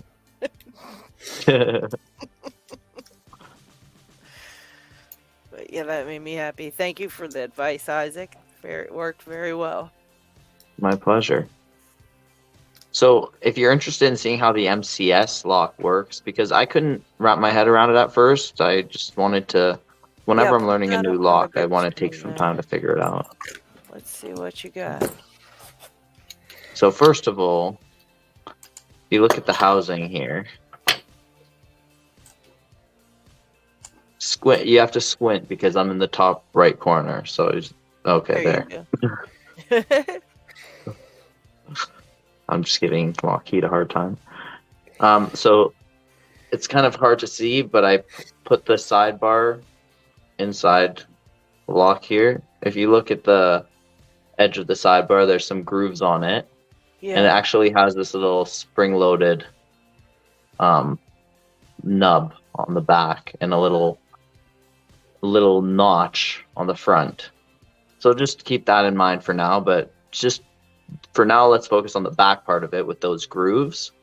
So as long as the sidebar is lined up with the grooves in the housing here, then you're not going to be able to rotate it. But as soon as the sidebar gets pushed back just slightly, then it can slide through those grooves, basically. So it just needs to move back a little bit. So now, keeping that in mind, if you have your lock here, there's a little hole right there. That's where this little nub fits in. And along this plastic on the back of it, there's 3 more nubs, because what this is right here, this thing right here, this metal, is actually a disc. It's a magnet. Oh, okay. And it's a magnet it's like a router. It has some true gates and false gates. It has 1 true gate and multiple false gates. And unless it's mastered, but this one isn't. And then when the true gates are all lined up with these bars, so there's like a nub on the back of the plastic 3 more times here, but this nub on the sidebar is acting as the first one, then the sidebar can actually slide back and forth in this channel. But when the key is not in, then it gets locked in this state right here where it can't slide forward. Oh, all right. So when the key is in, then the sidebar can actually come forward. So it actually, before I said the sidebar to slide back, it actually has to slide forward. So I misspoke. Okay. And then on the top, there's just these, this is what always gets caught when you're trying to take it apart. There's a little ball bearing, and you'll see in all the videos, everybody, like, the ball bearing comes flying out. If you do this shim thing, then that will stop that. Okay. So the ball bearing goes in there. And then these pins here go in the housing, and they ride up over top of those. So this long one corresponds with this ball bearing, and the other 3 correspond with these 3 spots. And they're just basically grooves on the key. You don't actually have to pick them. You just have to, you'll just have to, well, you will have to pick it once you rotate it a bit, because these ones will get locked into place. And this one in the back you will have to pick, because it's going to be sitting like this when the lock is not actually, when the key is not in there. Okay. So that one you will have to pick. But I'm still learning the mechanism myself, but there's 2 sidebars. Oh, wow. And next week, I'll actually take this plastic thing off, maybe, if you guys are interested. And then I'll show you guys what the magnet routers look like underneath. And just another little... What's that? I said, that's a beast. Yeah, it's pretty tricky. Another cool thing about how it works is there's these little plastic things, and I was thinking, oh, these flimsy little plastic things, I wonder if they're important or not. But of course they are important. Of course, because they're flimsy, so of course they're important. You know? Exactly, right? This is in actually one false what... movement, it'll break. Exactly, and I realized this is what's actually pushing the sidebars back. So when you turn the lock, it applies pressure on the edge of these nubs right there, and then in turn it's ramped on the inside like a V, so that puts pressure on the sidebar to come forward. And then if the key is the right key, as this turns, it'll actually push the sidebars forward out of the way, and then you can turn the whole lock and it'll kind of sit like that. So those nubs are actually pretty important, or these little plastic half rings. Yeah. Jeez. So, anyways, every little thing has it's crazy how it all has a purpose. Right. Okay. Any idea why they went with nubs instead of, like, I can't tell if my vision's failing me, instead of like a more conventional spring type thing? Like... Well, the spring is on this. This has the spring. So the end of the sidebar. Remember I was showing you guys before? Yeah. On the edge of on the back of the sidebar, this thing is spring loaded. Oh, okay. Gotcha. No, so that's where the spring is. It does have a spring, but as soon as the nubs interact with that spring loaded pin, basically. Okay. And that's what pushes the pin in and shoots the sidebar back. Okay. Okay, thank you. Yeah, otherwise it'd be like this. Right, you can see the sidebar is pushed forward, but the sidebar wants to go back. Mm-hmm. Then when it's here, then it wants to sit like that. So. Yeah, it is crazy how some of them are made. It's just blows my mind what things are in there, and like you said, one little part's like super important. Yeah. Yeah, out of curiosity. One thing I have to be... Sorry. Oh, go ahead. Oh, no. Go ahead. I was going to say the one thing I have to be careful of when I take the routers out is making sure to put them in the right order, else the key won't work anymore. Oh, jeez. Oh. Because they're magnetized to a certain... And it's not something that you can visually really see. You just have to keep track of them. So you can also test them if you lose track, right? So it's not too hard to test to see if it's the right one or not. Still, yeah, you get so used to being able to visually distinguish things that would be a major issue. Yeah, because you just kind of sometimes, especially just when you're gutting something and things start falling out, you just that would be my luck. Those would go flying out.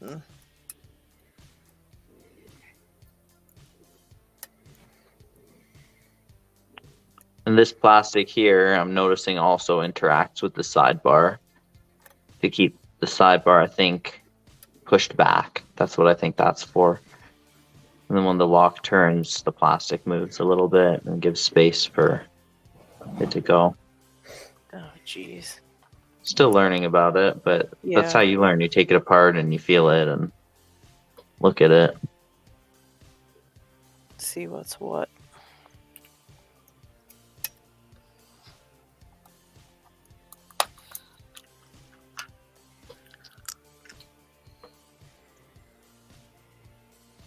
There. Reload the chamber.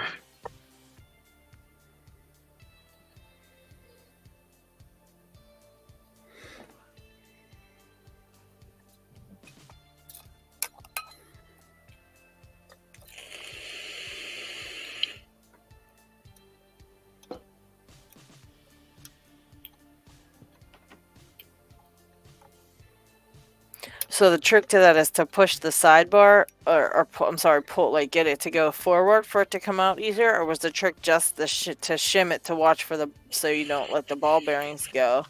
Yeah, because nobody that I saw in the videos before shimmed it before they tried to get it out. Wow. And then, yeah, that made it a big pain in the butt, and like everybody got stuck at a certain point because technically it's not really like they're just focused on the sidebars, right? Oh, there's a spring. Don't lose that. Yeah.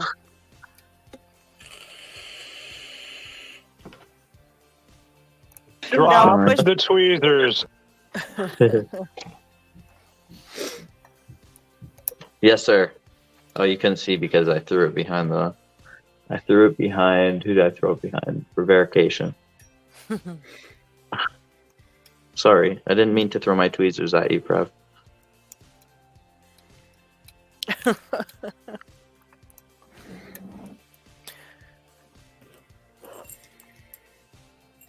He's got some patience, found something 220 sometimes. Let me tell you, in multiple things. I'm trying to poke your lock. Do you feel that, Lady Locks? Here. Now, LockHeat, you get some too.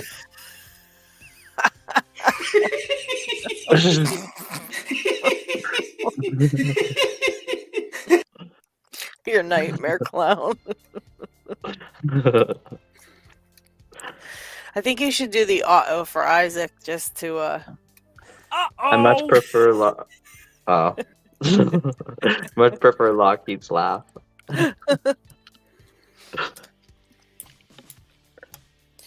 If I was you, I'd be seeing that clown like in the middle of the night. Uh-oh, and then laughing at you. Running away with your springs and I've been doing at night I put on a tape that says it's okay, the clown is not real. It just plays a voice. Otherwise I can't go to sleep. See you, Brett. Here at Picking Time, where we scar you for life. Take care, Brett. Oh, all right. We'll see you, Brett.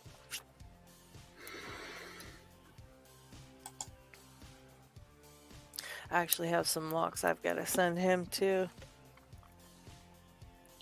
So I wonder when that impressioning stuff is going to get in, but have you been working on that at all?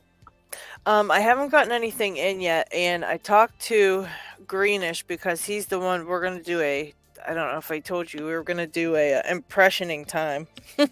Yeah, that's why I sent you some of that stuff. Yeah, I asked him if I should do anything in preparation of it, starting, and he said not to. He said we'll start from the very beginning, from knowing absolutely nothing.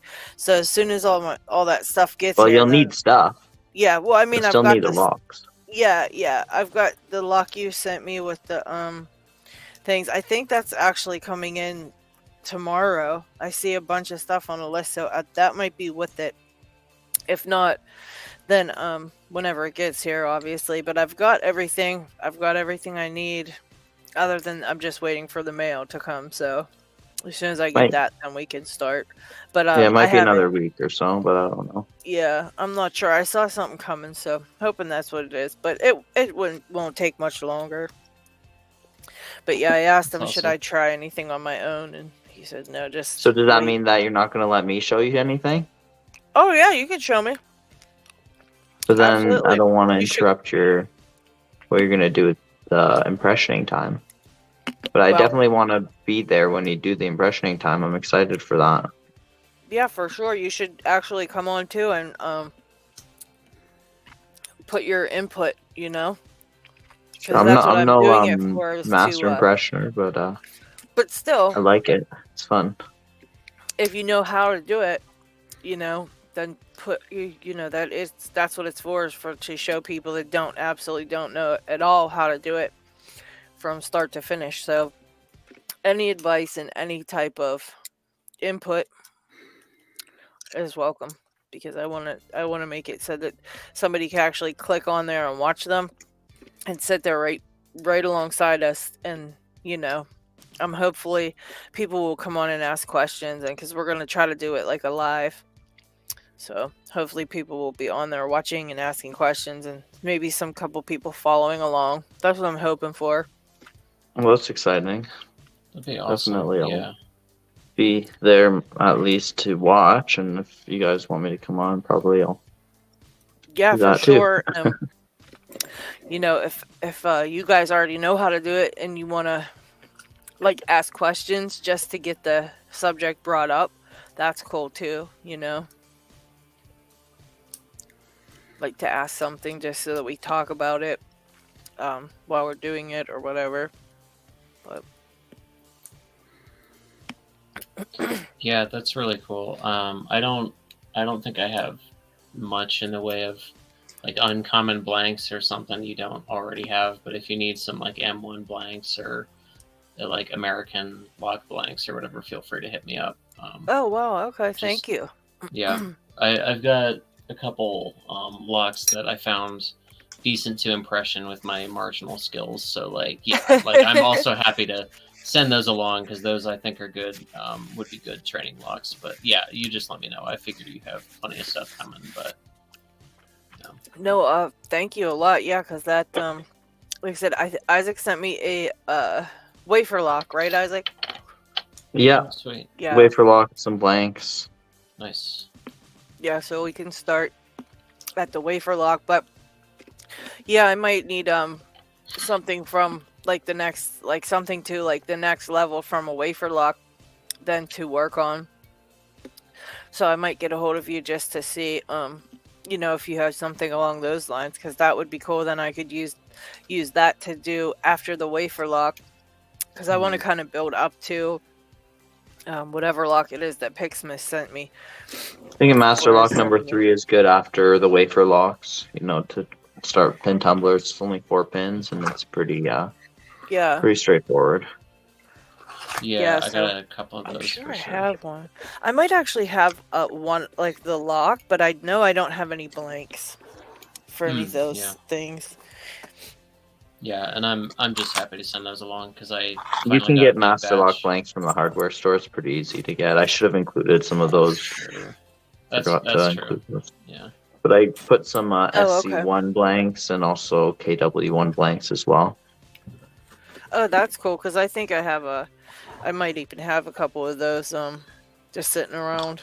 I know I have that SC ones. I think I showed you, and that's why you threw them in there, Isaac. I think I showed you that day. That's what I had or something. I can't remember, but yeah, I really appreciate that, guys, for sure. I just think it'll be cool to have something to show people how to, you know, do it from start to finish, because I don't know. I just think it would be cool. Because if there was something out there that showed start to finish on that, I'd probably be watching it too. Because I want to try to learn, you know? Yeah. Right. I think the more people that ask questions, the more information we can talk about and, you know, put out there for whoever's watching it or whatever. So if you guys know of anything that's important that should be discussed, obviously just...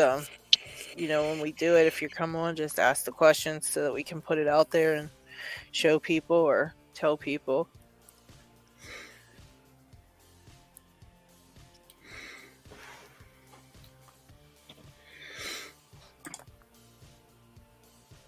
Did I show you this lock that I thought was an LFIC about a long time ago, and then recently I found out it was just like a different type of oh my, look core at that you can actually unscrew it from here.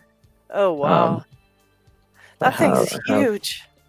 What the heck? Yeah, so it can accept an LFIC core. Oh, okay. Where did I put I have an Allen wrench somewhere here, I'm pretty sure, in this jumble of stuff.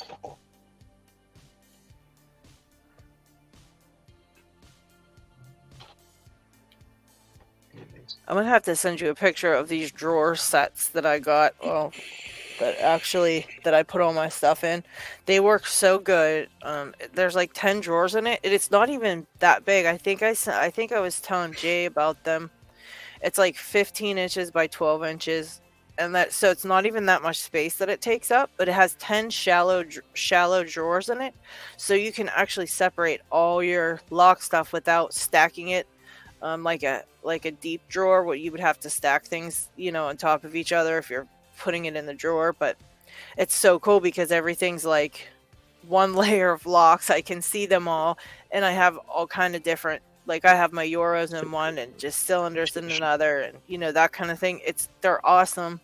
I'll have to send you a picture of them, Isaac. You could totally throw your stuff in one of those, and I mean, maybe have it all organized is so nice. I know you're about to start organizing and stuff. Well, I've been about to start for a long time, but Oh, I see. Maybe it'll inspire you. I need to finally get to it. Yeah. Yeah, maybe it'll inspire you. Okay. So now let's see. I think okay. So there we go. So there's That a thing little is so nice. ball bearing. That's what's holding it in. Oh The ball my. bearing, and it fits in this little slot. If you can see it there, Oh yeah. a little slot. And it's threaded. If you can see next to the ball bearing, there's a threaded hole. Oh wow. It's right there. I don't know if you can see Where is that that threaded from? hole. Is that like a normal thing? I don't think that's a normal, like a not normal, but popular. Is that like a popular thing in those, or a popular type of way to hold them in? This one it's just a different way. Like it's not actually an LFIC. This is just one shear line. It's just it's still a large format, but it's not It's not interchangeable or whatever. Well, it is interchangeable, but it's not interchangeable from the front. Oh, okay. So the whole point of the LFICs is that they're interchangeable from the front with a key. Right. And this lock can accept that. If you look on the inside, like point to it with my pick. This right here, that is the little groove for the LFIC lug. So I can put in like a different one, like this one in here, if I made a key for it, and then it would fit in there and actuate the. The only thing is that if it's a short one like this, because this one's only, so there's the first 2 pins, then 3 and 4, and then 5. So this is just a 5 pin. Oh wow, that is a short one. So that one would be a bit shorter, but if I actually got, like if I look compared to this, it's shorter. So I would need to get an extension on the back for that. Yeah. Or else I wouldn't actually be able to operate the lock. That's crazy. But I do have some longer LFICs around somewhere, but I don't have the keys for them. So, but yeah, for the longest time I was trying to pick this lock to the like control shear, but I wasn't able to get it, and I wasn't sure why. Like I've struggled a lot with this lock. But yeah, that explains one of the things that's been holding me back is probably overset pins that I shouldn't have. Yeah. Yeah. That's funny. So now the ball has to be on this side right here. But the thing is, I can't get the lock in when it's there, so I have to start here, get the lock in, then rotate the ball to there, and then from here I put this back. And I can test to make sure that the ball is there to see if it's actually able to take this out. So as long as I'm holding it like this, as I start to get the screw in, then it should be. The screw keeps the ball out of the way. Or Pardon me? Yeah, exactly. The screw keeps it. Yeah. What was the thing that finally made you figure out the whole ball bearing thing? Because you said you tried to pick it to control a bunch. A post on Facebook that somebody had a lock like this, and someone was saying something about a ball bearing, and I was like, no, it's an LFIC, and there's no ball bearing, blah blah blah. And they're like, I thought I knew more than this person, and then I like went to go look more on mine. I was like, wait a second, I think this person knows more than me. So it was a good humbling experience. So, yeah. It was at this moment that he knew. He fucked up. Yeah, pretty much. Exactly. So, yeah. Hey, we all stay humble. I feel like we all definitely stay humble in Locksport, because there's always just something that is so easy for everybody else that kicks your ass and makes you just be like, you know what? Yeah, I'm not that great. Yeah, but the next person can totally do it with no problems, you know? So you kind of definitely have to stay humble, to where even if you do a great job, you're still like, well, you know what? That's nice, but you know. There's always going to be that one guy that knows more, or yeah, for sure. And there's always going to be a very simple lock that just whoops you and makes you feel really bad. Yeah. Well, plenty of those. But I don't mind being humbled. That's a good thing. I like being humbled. Yeah, that's why I say we definitely stay that That's way. how I feel learn. like, yeah, that's what I mean. If I was stubborn, what's that?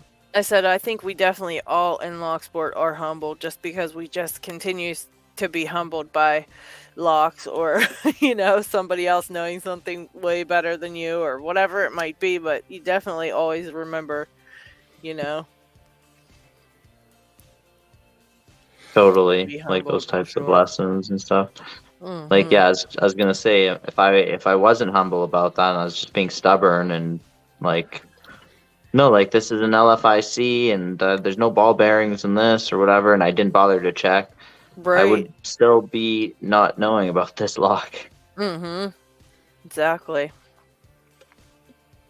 But I Thinking think about it now. Locky's falling asleep, so I think we better call it. What do you mean? His daytime just changed?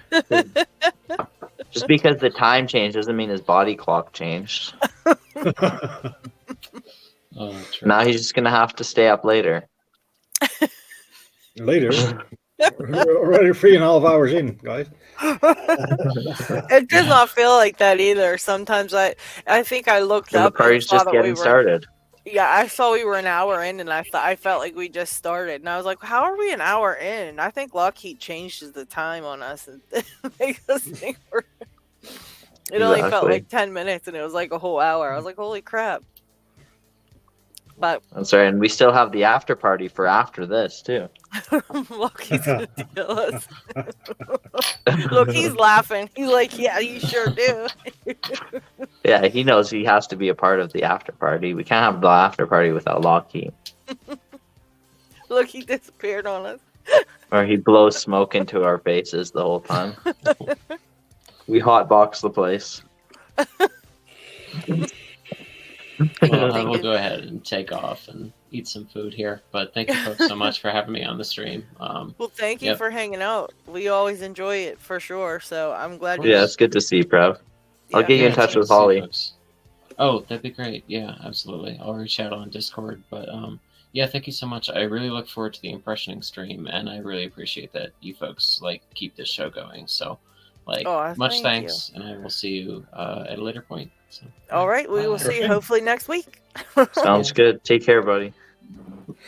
All right, well, everybody else, I think we only got a few people hanging on till the dear end with us, so I appreciate it, and I thank you, and I will definitely see you all next week. And Lockheat, any last words? Isaac, any last words? What's that? Well, I don't know why you're bringing deer ends into this. Well, I don't know what the deer ever did to you.